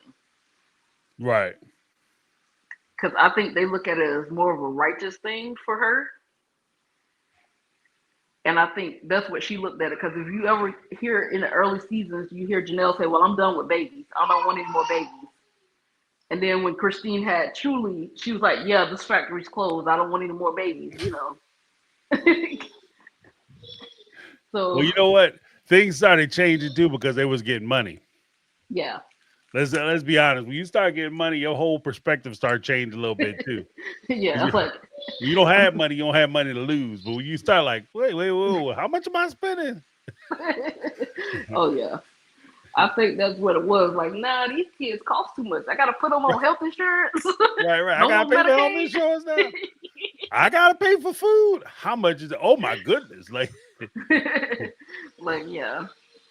Like, but I think that right there for Robin, I I hate to agree. I hate to say this, but I think Robin might have was told a lie in the beginning. I think she was told that when she come in, that the other wives' activities with him would stop because, oh, he like you won't be as said, focused. Yeah. yeah, Christine just had a baby. She ain't trying to. And Jill Mm. point blank said, "I'm not having any more kids." And according to Melody and Corey, they always say that intimacy and sexual relations was for procreating. So I think she thought, well, hey, they're bringing me in because they're done with procreating. Right. Yeah. So I think that is the only thing I can think that in Robin's favor. That's the only thing. But other than that, oh, that bitch manipulating all the time. Yeah. I mean, I can see it. I grew up in what I call ghetto lygyny. My grandfather had my grandmother and a couple of other side hoes. And my husband grew up in polygyny. So, Oh wow. like, he has two mothers, Right. and I respect both of them. When their dad died, they actually went and married another man together. Wow. But we're Muslims, so, Right. Right. you know. Committed. That's Yeah, I committed. grew up Southern Baptist, and I converted to Islam. Oh, okay. Yeah, but that's why I say I grew up in ghetto lygyny. I kind of understand it. But Robin, she is a queen. She wants to be queen bee, but like for every queen, she got to have worker bees around her. Right. And having Cody around all the time is starting to really fuck with her. Yeah. I mean, too much. It's too much, especially when you're only used to doing the act for like once a week or maybe twice a week at most, Yeah, and then being asked to do it every day. It's a lot. yeah, that's why that honeymoon experience is so overrated now. Right. You can see it in her face every time he touches her. She looks like I want to scream, like, man, don't touch me. Right. But that's all I call to say. Like, this show is starting to get stale, and I really don't see how many more seasons we could have of, oh, Janelle's gonna get a spiritual release. We're gonna do 3 seasons on that, 2 seasons. Yeah. Well, I mean, to technically get it next season, Yeah, but the spiritual release isn't a story yeah, because it doesn't mean anything. that's what I say. But they're gonna make a storyline of it. Yeah. Cody and her are gonna meet a couple of times, and can we not really work this out? And what about that property you got down there? You're still my wife spiritually. Right. You need to break me off some of that too. Yeah, like a piece of that's supposed to be mine. Like you want your spiritual release without me contesting it. Right. I'm gonna need 20 acres. It's like put a house down there next to you. Yeah. So, me and my tenders can have an estate. Robin can have her estate. Yeah, right. Yeah. But But I'm thank gonna you let you for go. I know you got other callers. Y'all have a great night, and thanks for letting me get my opinion out. no worries. Thank you for calling in. Have a good night. All right, good night. Awesomeness. And then we had a little message from Tracy Roth. Hope everyone is doing good. Thank you, Tracy. Appreciate you. We also had Dora calling in. Sorry, I'm looking at the wrong one. Dora, what's going on? How you doing? Hello? Dora? We'll come back. Okay. So we want to see the ladies team up like get together like Voltron. For those who watched Seeking Sister Wives this week. They could form the arms. All right, Katie, what's going on? How you doing? Hi, can you hear me? Yes. Okay, awesome. I'm a little nervous. I've never done this before. Long time lurker. Been here from day one. Awesome. Welcome. I have a question. Sure. We all know this apology tour is BS, right? We can all agree on that. Right. Janelle was the first. Cody was spotted in North Carolina, last fall? Same time Maddie's podcast disappeared. I have a theory on that. That's also the time that the t-shirts for Tata Farms were popping off. Right. I think he went to apologize to Janelle to stop her from the t-shirts. Well, he didn't stop her, but to either get a cut and to shut them up and get a cut of the money from the t-shirt sales, because some of the sayings are what he said on TV, and did it all in one fell swoop. Yeah, I can see that. Well, because I think that he might have went down there to try to bribe Maddie into not talking too much about the sister wives and what they had going on, for sure. But I think he pressured her using Janelle in the t-shirt sales, because I'm sure the t-shirt sales were well above what she was making on the podcast. Yeah. If that makes sense. Yep. So you are you going to be watching? You looking forward to another season, or Not at all. they pretty Not at much all. answered all your questions? The last 2 episodes, normally I'll watch on Sunday night, and of course you got to have some cocktails to watch. Right. And then I'll watch again on Monday to make sure I understood everything properly. I haven't done the Monday watch the last 2 weeks because it's just so contrived. It's so scripted, and I'm just, all the timed drops of t-shirts and Worthy Up and Strive and whatever Janelle just started, and it just seems like they're all taking us for a ride. Right. And Christine saying a good man while you're suing him for come on. He's a good guy. That really got me. He's a good man. Are you kidding me? No. He's not a good man. He's never been a good man. He might have been a better man back in the early days. He's never been a good man. Right. And like you said, like this is where like I said, I know attorneys who would be ripping their hair out if they had a client who they were in active litigation with, and they get on national TV and talked about how the person they suing is a good person. Like, what are you doing? Like, even if you believe that, wait till we get done. She can't write a book saying he's not a good man, and then 2 months later saying he's a good man, like, and you can't say it's because of the non-disparage agreement for the kids, because just don't say anything. Right. Don't say a Keep it to word. yourself. Keep it to yourself. And, David looking at her like, well, I'm not co-signing this. And, I'm sure why Christine's getting the 2-episode apology is because David's going to ride go-karts with him, or, race cars, whatever. It's not go-karts, but race cars. So that's why it's 2 nights. I don't know. You know what? The sad part is technically Janelle's apology was 2 nights too, because she introduced the idea in the last episode, and then we're not going to watch the apology until next episode. Right.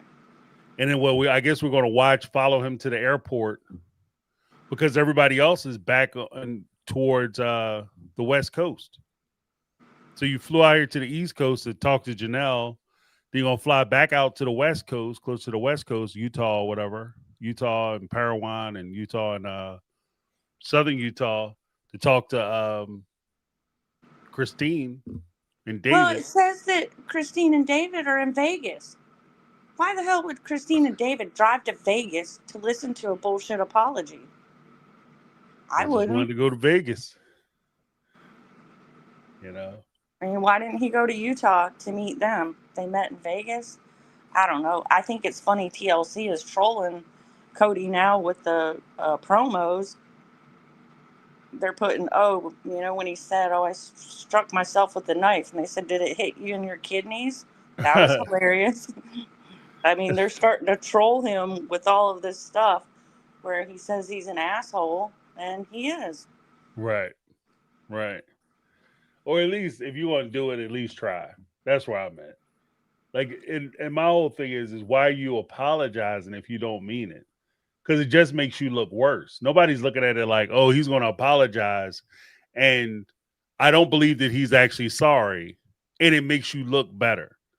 Like, there's no neutral on that. Like, so either it makes you look good to apologize, or it's going to make you look bad. There's not a clean wash to it. So, and I think that this is just going to make him look bad.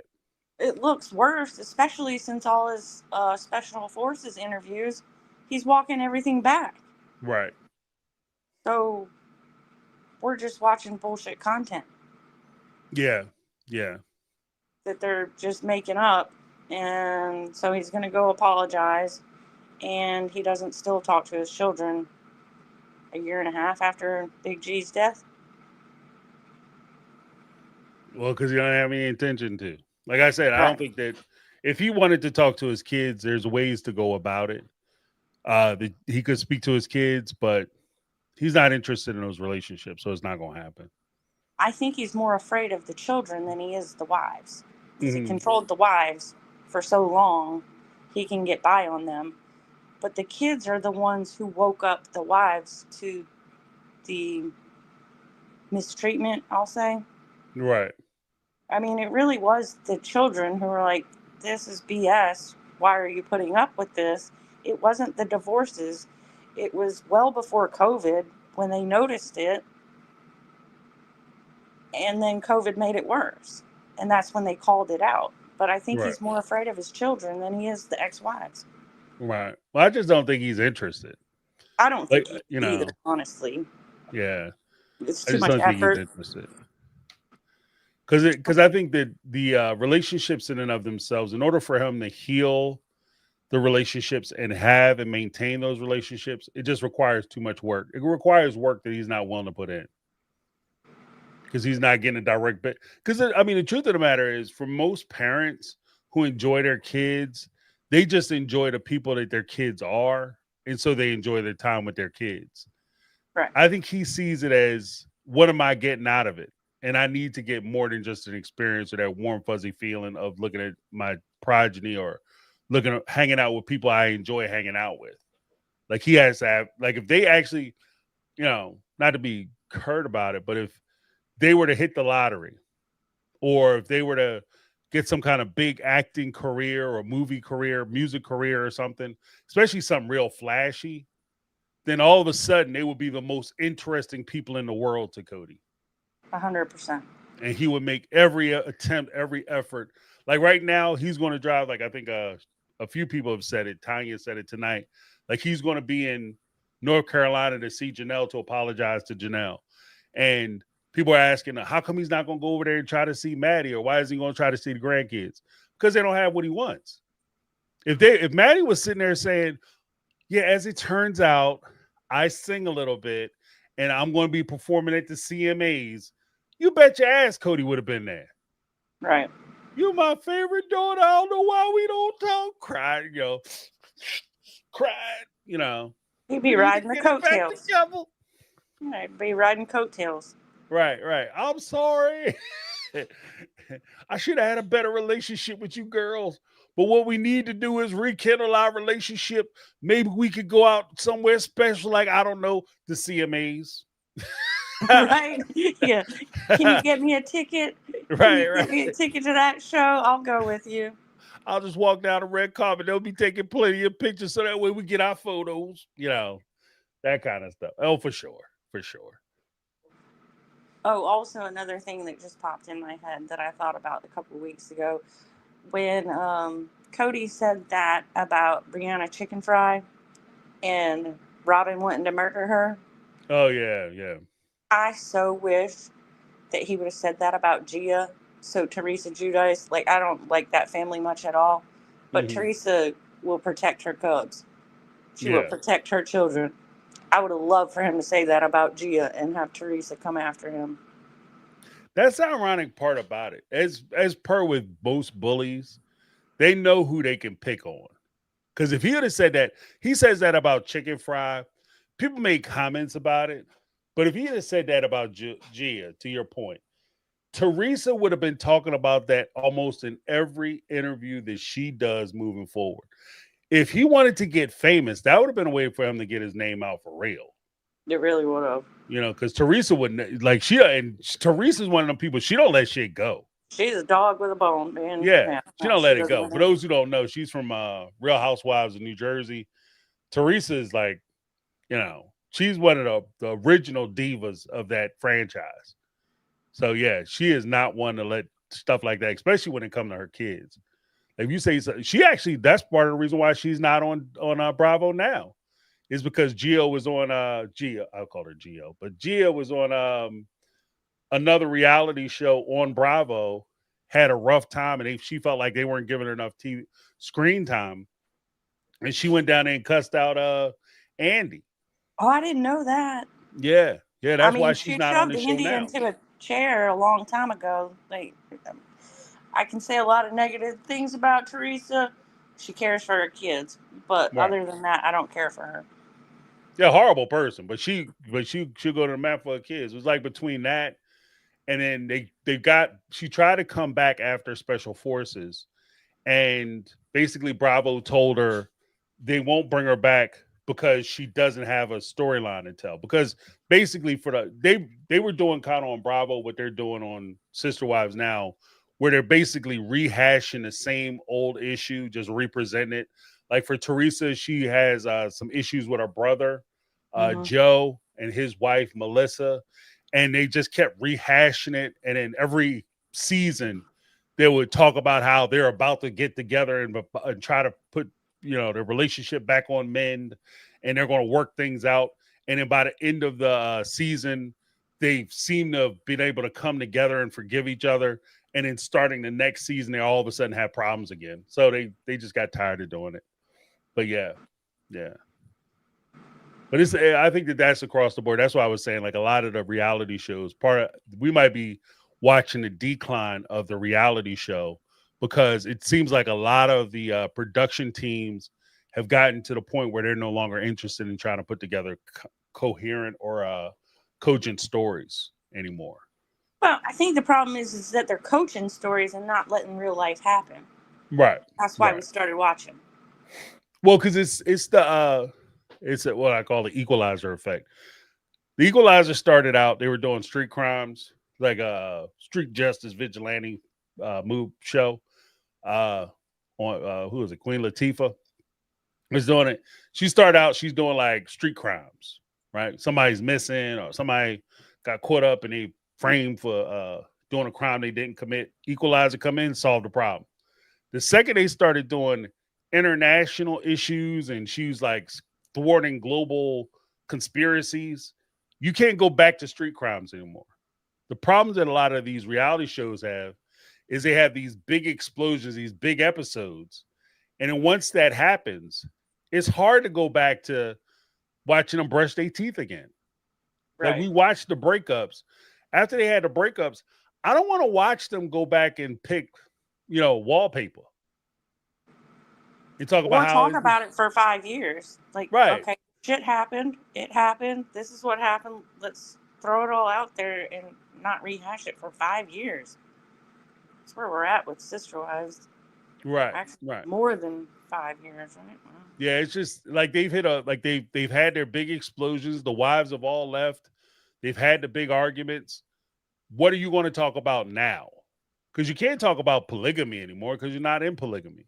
And if it was so great and so wonderful, even as much as they try to say that polygamy is actually good or whatever, if it was so great and so wonderful, why aren't you trying to practice it now?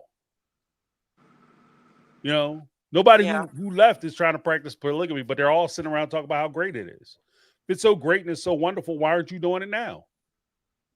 Because it sucked and they lied. Yeah. And how many of these wives, I think all 3 of them signed an NDA. Maybe not Christine. But I think Janelle and Mary signed a NDA. Maybe not the initial one, but they signed one. Because the way Janelle speaks, and she's always spoke that way, but she's been more careful about it. And then they all seem to let their friends say the negative things. Right. And then they can agree with it, but not say it out loud. Right. I unfortunately think Janelle signed an NDA, and I hate that for her. Yeah, she might have. Well, if she did, then, I don't know what to tell you. If you sign it, I don't know what to tell you. I don't know. You are, as much as she sits around and talks about being logical, that is the most illogical thing you could have done. That makes 0 sense for you to sign an NDA. 0 sense to me either. And how TLC would allow that is beyond me as well. Well, TLC might allow them to sign an NDA as long as it doesn't cover any materials or issues or concepts that they wish to cover on the show. I don't think they would care, because you're just messing your own life up. As long as they can talk about what they want to talk about, they don't care. And especially TLC. Let's be very clear. TLC does not give a shit about any of the cast members. So if you're a cast member or a person applying to them and you think that they actually care about you, you are sadly mistaken. They don't care. Yeah, they don't care. But how are you supposed to answer production's questions about your ex when you signed an NDA and that's your whole show? Because you get what you got. You know what I mean? Which is Cody's a good guy. He's a good man, and he's you know what I mean. That's what you get. That's what you get. So, and Cody's not upset about that. And let's be honest, like that's a soft shoe way for you to roll his spin out. If you want to try to roll a spin off, you have to soften his character because he can't roll a spin off with him being a nasty person and a villain of this particular episode and then star him in another spinoff. So it actually benefits TLC if they start softening on him. Yeah, you're right. I keep trying to push that out of my head that they think Cody and Robin are worth a spinoff. Yeah. Oh, TLC will spin anything on. That's another thing. And here's a thing I've said on Sunday, and I got to jump to my next person. But here's something I said on Sunday: is that if TLC, because I kind of take back what I've been saying, that TLC is trying to figure out if they'll do a spinoff or they're trying to work it up so they can do a spinoff with them. TLC will literally spin anything off. They are not discerning. So if they were really interested in Mary Christine, Janelle having their own show, they would already have their own show. 100%. They would already have their own show. They would run their spinoff on Sister Wives airs on Sunday. When Sister Wives goes off, they'll roll out the Christine and David show. When Christine and David go off, they'll roll out the Mary and Jen show. Mary and Jen go off, they roll out the Janelle show. Janelle goes off, they roll out the Cody and Robin show. They have no shame to the game. I currently just stopped watching. I recently stopped watching 90 Day Fiance. I'm done with that. But I was watching 90 Day Fiance for a while. And if you look at that franchise and how they did that, they run two spinoff shows of 90 Day Fiance each season, consecutive season. And then they seesaw between the other 90 Day Fiance. So there's never a time in the year where they don't have a 90 Day Fiance franchise show on the air. At least one or two. So they just finished 90 Day Happily Ever After. They currently are running 90 Day the other way. And then I think next week they'll be doing 90 Day Before the 90 Days. Then when the other way it goes off, they'll do 90 Day Fiance again.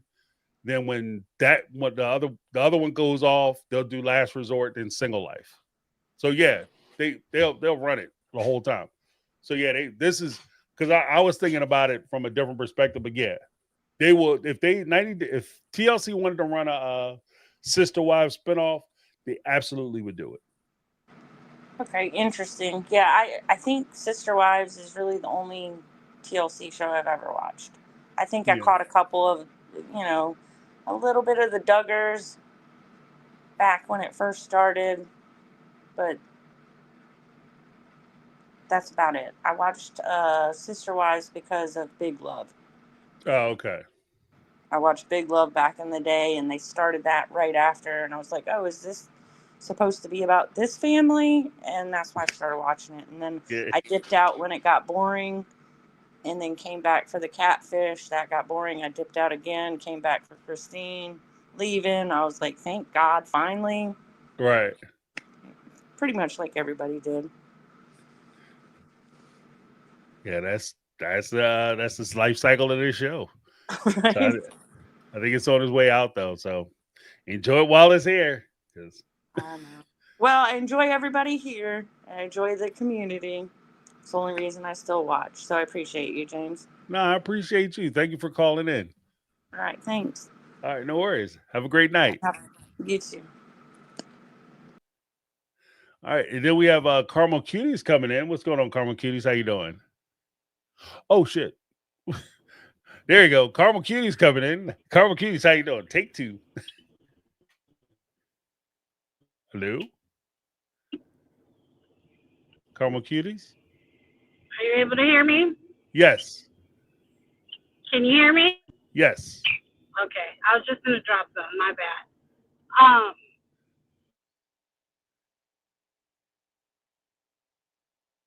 From watching the show on Sunday night. And then, of course, on Monday, I'm watching YouTube and seeing different clips and different takes. And now I'm on the fence about a couple things. Now, with listening tonight, I heard a little bit of what Tanya had to say. I'm on the fence with the last caller and thinking that they signed an NDA. And the reason I say that is because I think Janelle gets to the line of talking shit about Cody, but doesn't fully jump over it. So like how she was on the line with Mary and she was like, yeah, my shy, pretty wife, laughing about it. If she signed an NDA, I don't even think she would have done that much. You know what I mean? Right. Or like the little jab that she took when she was talking to the baby, like, oh, can you bring me a hot water with lemon slices and cut them like this? So it's like the little jabs that she does take. Again, she'll get to the line, but she won't fully cross it. But I think that's even much if she did sign an NDA, because even that little thing would offend or piss Cody off. But I do agree with the friendships. David can talk shit. Janelle's friends can roast the hell out of Robin and Cody. And we already know Jen is the #1 fan when it comes to that on Mary's side. So, yes, all the friends and extra folks will talk their shit, pop it off, and they'll sit back and laugh with them or whatever else. But I don't know. Like, when Cody rolled out his whole, I'm going to apologize, I'm going to go on my apology tour, we all knew it was bullshit. Even before any sleuths started looking up the timelines. And yes, of course, we all know around the time Maddie just abruptly stopped her podcast. Again, abruptly. He was in North Carolina. That is around the time we all found out McKelty had relocated to North Carolina. So folks were already assuming like, oh, he's out there to see the grandkids and maybe he's making amends after Big G's passed away. But as we're seeing, it was all shit. I don't think Cody gives a rat's ass about, and pardon my French for tonight, it's been a long day, so if y'all got sensitive ears, my apology ahead of time. But I don't think Cody cares. I don't think he gives a damn. And even more, you know, his queen bee, she looked utterly pissed at the fact that he would even say that on camera, that he wanted to go and apologize. And she had to let it be known, like, hold up, you're allowed to be hurt, basically reiterating that it was the wife's fault that all of this happened. Like, they tipped the domino, they poked the bear, and when the bear, meaning Cody, got mad, then they wanted to sit back and play victim because now Cody's going off, and that's not the case. It was okay when Cody talked his shit, and he didn't just talk shit, he went over the deep end with it. But it was out of hurt, so in anger, so it was okay that Cody did it. But oh, God forbid, let one of the ex-wives or the children speak how they feel, then all of a sudden it's, we don't know what to do. We're on the outs. We don't want to be. Shut the fuck up. I don't know what it is about Robin. Every episode, it just seems to, like, I really try to find an inkling of good in that woman, and I can't. And the fact that, and we all know how men can get when they get Uchi whooped, right? When they get that one female that makes them be, you can't talk to them, you can't tell them nothing because everything is about that woman.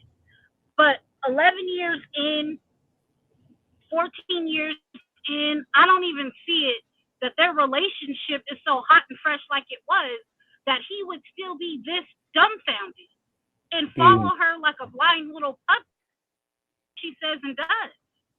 If he, like how he said it with, oh, Aspen said, why do you hate me or why don't you love me? And she instantly clicked to, oh, that's like a confrontation. I want to go and apologize to the ex-wives, you know, for my part.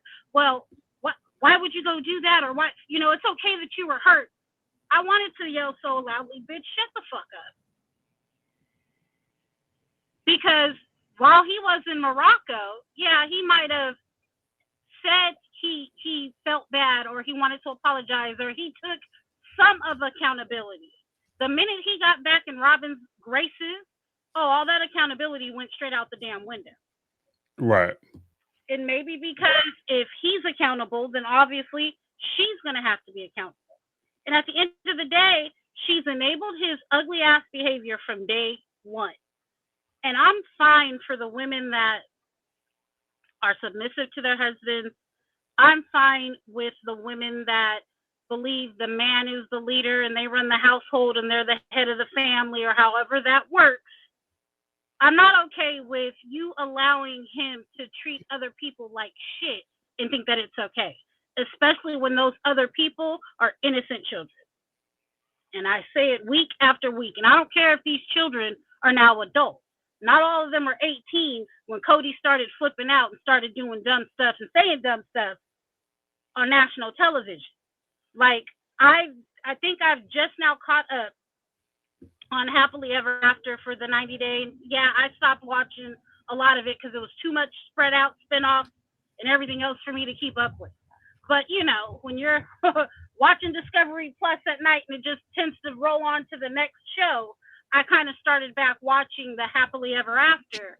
And I can't say the way old girl says his name, but Andre from Moldova, when he pops off, he reminds me of Cody with a horrible accent. The fact that, you know, he disrespects everybody, he don't give a damn what anybody else thinks, but the fact that Liz will sit back and allow him, you know what I'm saying? Like, He talks his shit. He says what he wants, and everybody's just supposed to bend to his whim no matter what. So he can talk all the stuff he wants about everybody else, no matter how far off the deep end it goes, and nobody's supposed to say anything about him or to him. And I call bullshit. And as his wife, like, you sit back and allow it, and then play victim when people don't agree with your man and be like, oh, well, you were yelling at him and what he said wasn't that bad. Okay. It ain't for you to judge the scale on how the hell he makes other people feel. And if they're all telling you he's disrespectful, he's this, he's that, who are you to say he's not? I said all the time, when people show you who they are, believe them. And if 10 people all say you're an asshole, it might be you're an asshole. You get what I'm saying? But I feel like Andre and Liz is the Robin and Cody of that show. They sit back, they enable each other, they like the two narcissists bounce shit off one another. And I just don't understand how either of them sleep at night. I don't know. Maybe I just live my life trying to be a good person, try to be a good human being, and treat other people the way I would want to be treated.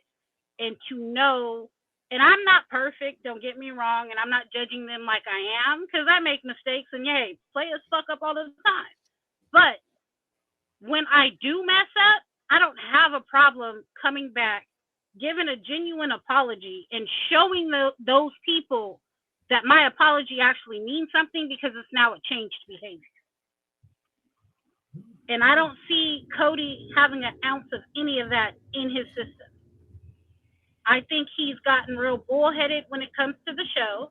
He thinks that he's the bee's knees, or however they say it. He thinks he's the shit. But he's not, a piece of shit. And so, I don't know. I don't see how, even if they wanted to do a spinoff, how would that go? Like, the tales of the ex-sister wives, nobody wants to see Cody and Robin and their children, period. Nobody really wants to see the OG3 at this point, because the storylines are pretty dead. Right. What are we going to get? Christine and David, don't get me wrong, I think they're cute, they're whatever, but I can only deal with so much of that at a time as well. If they're not broadcasting the children, I really could give two craps at this point. You know what I mean? Like, they could do a check-in on Instagram and I'll be fine. But from what we've heard, the kids don't want to really continue with filming. Right. Well, I mean, I wouldn't film for free either, though. Nah, hell no. You know, I wouldn't have been going this long. Ain't no way you getting my birthrights and all that other shit, and I'm not getting a check. You got me messed up. But yeah, I'm hearing like little tidbits here and there regarding Robin and them had a 26-foot U-Haul truck full of dolls and little things that just keep coming out, and all it does is irritate me even more. And I shouldn't let people I don't even know personally even get to me to that extent, but they do. And through the frustration, I still watch the show because I kind of want to see where it's going. But I don't know. Like, he's going to go to North Carolina. We'll probably get 2-3 episodes of that.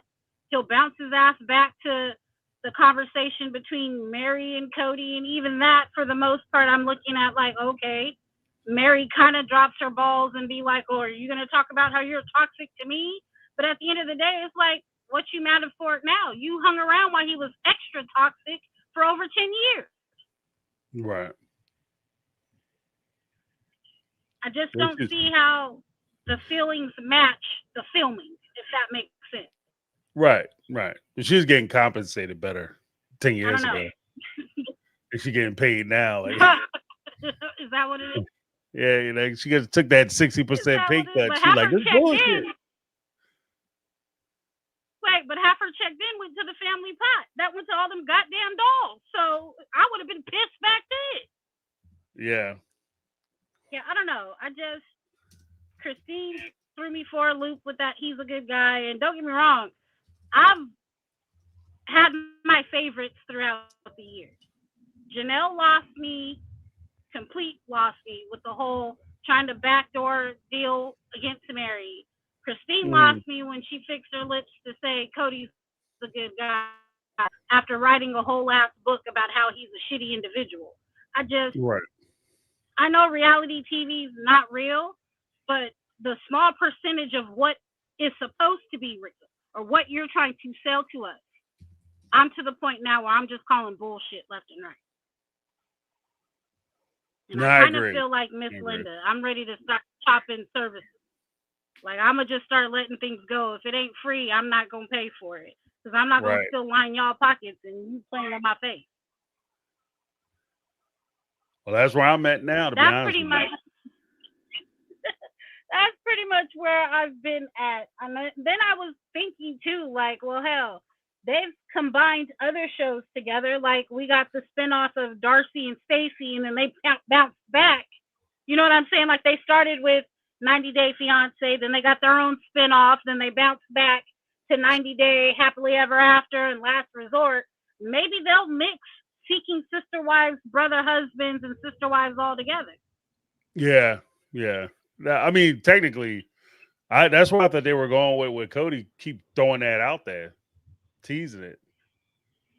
Yeah, that's what I was thinking. Or like how they did, was it season 19 when they kind of had like their own like little not tell-alls, but like the look backs, where they actually would watch clips and scenes of the show or whatever, and then they talk about it, like pillow talk in a sense with Sister Wives. And I was like, well, that ain't a bad idea.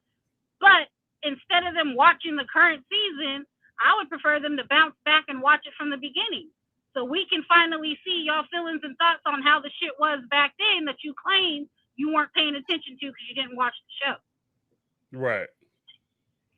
That I might be interested in, but I don't know. I don't know where this is going. And the fact that they're still filming, I'm belligerently wondering where the hell is the storyline going to take us? Because what else is left? Y'all done sold Coyote Pass. He's going to go around and do his Apollo Lie tour. What else is left? You haven't made up with your children. You probably haven't even seen your grandchildren. What's the point? And then the fact that, again, I'll bring it full circle back to Robin. She's fixing her lips to say he needs to fix his relationship with his kids. And then she also wants a relationship with them. But, baby, even if he's not doing what he's supposed to do, how hard is it for you to pick up the phone and say, all right, I'm going to send out an olive branch? Right. I mean, if she wanted to do it, she could have been did it. If she had interest to do it. I just don't think that they don't have that. I just don't think they have the appetite to try to heal those relationships. Or even when it's to the point, because I got some relatives I may never speak to again. I'm going to keep it real. But my daughter's an adult, and if they reach out to her, I encourage her to go ahead and have a conversation. Because the wrongs that they did to me weren't necessarily wrongs that they did directly to my child or my children. Right. So for that, if they choose to talk to those same estranged relatives, I encourage it. Let them have their own experiences. And then when she finally says, Mama, I ain't messing with cousin so-and-so or auntie, uncle, whoever, then okay, we can close that door. Robin and Cody could have at least encouraged the kids to reach out to their sisters. It's crickets. You get what I'm saying? So I just feel like the Apollo Lie tour is just bullshit. So why are we even entertaining this as a storyline? No, I think that's fair play. But yeah, I was hot and ready to go when I first called in, but after listening and this drive, I kind of calmed down a bit. So I wasn't going to go too far off the deep end tonight. I was ready now. You're looking out for your health. That's all. Right, that part. But no, I don't necessarily know where this is going. I kind of felt bad because, my Thanksgiving was real relaxful and great, and I hope yours was good with the family. So Saturday's roundtable, I slept straight through it. By the time I woke up, everybody was gone. So I was like, oh, I got so much to say. And yeah, no. I don't even have my notes on me. They're at home, unfortunately. But yeah, I don't know.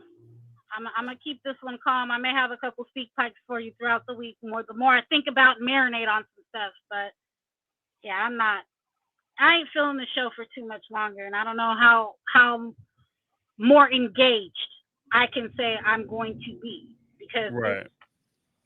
it's Yeah. boring at this point. We got to find us a new show, James. I know. This thing is dying on the vine. I'm Watching it go all down. for look. I'm all for advice. I can throw out a couple. I don't know if anybody watches Paramount, but Matlock with Kathy Bates. Oh yeah, I watched Fabulous that. show. I watched that I've been show. creeping up watching that one, but yeah, I like stuff that I can just binge watch. Throw it on a Saturday and just go through a whole season. But we definitely got to find us something new to watch because this is slowly dying out. Yeah, absolutely. But I said all the time, I appreciate you. I'm sure it's others behind me. My kids keep calling, so I know they want something before I get to the house. What you near, Mom? You're like, oh shit. Yeah, can you stop at the store? Can you go grab? No, leave me alone. But that's the joys. I'm not gonna complain because they tell me to cherish this time that I got them at home and under me. So I'm trying to enjoy that, even though my nerves are saying just leave me alone. Give me 50 feet. There you go. I appreciate you, James. I say it all the time, and I'm gonna say it again. You make this an amazing community and a safe space for us to get our opinions out, whether it's on Sister Wives or just life. And for that, I'll always have respect for you. I appreciate that. Thank you so much. More Do than you welcome. drive safe? Get in touch I'm with the almost baby. home at this point. Yeah. I love it. Find out they would just want money and car keys. That's what it comes down to. Right. That part there. But all right, I will I'll be tuned in on Thursday for sure, but I'll see you back in the comments. All right. Have a great night, Karma Kitties. You too. All right. Yeah. I just real quick, Karma Cuties with closing us out. But Lizzie B mentioned because Karma Cuties mentioned Matlock, which stars Kathy Bates. Lizzie B says, love the new Matlock. Kathy Bates is a great actress. I agree. The crazy thing is that since we're talking about like dealing with narcissists and how they have a sense of this is what we were talking about earlier with Megatron, with them having the ability to corrupt your reality and shape your reality. There's a story from Kathy Bates, and I'll close with this. There's a story from Kathy Bates. She was the star of a Stephen King movie. It was a Stephen King inspired movie called Misery, right? And in Misery, Kathy Bates plays this woman who is deranged as hell. And she finds an author whom she adores and she loves this character that he created, Misery. And she's obsessed with this character. Many of us are obsessed with Sister Wives, I guess. But she's obsessed with this character, hopefully not to this point. So he gets into a car wreck. She basically kidnaps him, takes her back to the hotel or her cabin, and she tortures him because she didn't like the way he ended the Misery book. And he was about to he was trying to take his writing career in a different direction. And it's a fantastic film. Like, to be honest with you, there's some parts of Misery that are just so crazy that I can't even, to this day, I can remember. And it just gives you chills just thinking about what she did to this man.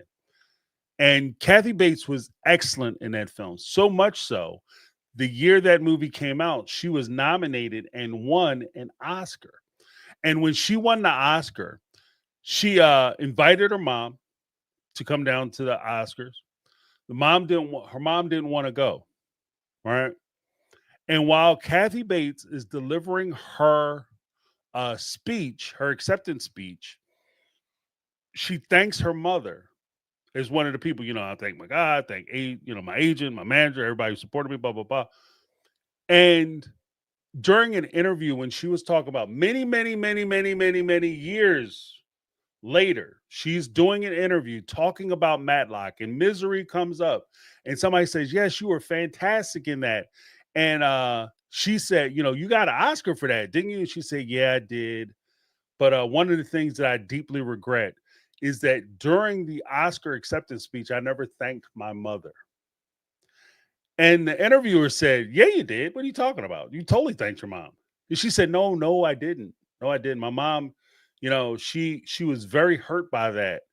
And that I never took time to thank her. And I've always regretted that. And especially now that she's not here, I've regretted that. And the interviewer went back, called up the Oscar acceptance speech, and showed it to Kathy Bates on the show, where Kathy Bates had said she saw herself, first person out of her mouth that she thanked for winning the Oscar was her mom. I want to send this out. Thank you to my mother. And Kathy Bates breaks down crying, not just because she was, reconciled by the fact that she thanked her mom, but it's confronting the reality, the actual reality, and the actual truth of what happened versus what she was convinced happened by her mom, because her mom was one of those people that we're talking about, like Cody. Like, apparently her mom was, very particular. She was very destructive, I guess, in that regard. Like when we talk to Michelle saying that her mom was a narcissist, there's a possibility that Kathy's mom was a narcissist. And this is what I was talking about when I say that when you trying to facilitate those relationships, you wind up giving so much of yourself. Sometimes you do give up the truth. That was one of the things I had said earlier. You give up the truth because even though she did a thing, she was convinced, not only convinced that she didn't do a thing, but she was forced to feel guilty about not doing the thing that she did. And it changed her reality. And that's so when we talk about we wish Cody would get back with the kids and why the kids going to separate from Cody, sometimes whether it's kids or moms and pops or uncles, aunts, cousins, whoever, friends that you maybe had from back in the day, sometimes you might find yourself in a situation where for your own mental health, this is what I be talking about, taking care of your mental health. You may have to separate yourself from these people so that you can spare yourself that pain. And I think that's where Kathy Bates was, because I mean, to watch her break down like that, she it was a sense of a mixture of relief, and I think there was a small touch of horror, because she was absolutely convinced that she had not done something that she did. And her mom not only told her that you didn't do it, but she made her feel guilty and rode that guilt to the day she died and had Kathy on the hook. But it's just something to think about. And this is what I was talking about with regard to, you can watch a reality show. We can watch these reality shows and people, those reality shows are so simple. I don't understand why you will watch them. Because so oftentimes art will reflect life and reality. And if we can learn, whether it's fictitious or real, but we can learn from those experiences and things that we see, then we're only the better for it. And that's one of the precepts of this my whole thing. The movie was called Misery. It stars Kathy Bates, and I want to say it was Duvall, but I could be wrong. Hold on one second.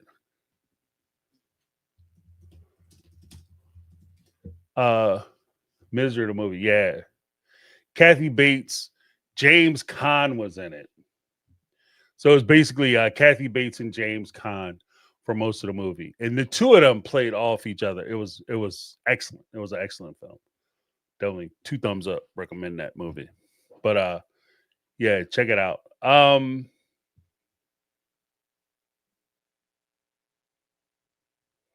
What's this? Betty coming in. What's going on, Betty? You can give a gift and still be a villain in the story. That's absolutely true. And sometimes that gift that they give you, they say nothing comes for free, everything got a cost to it.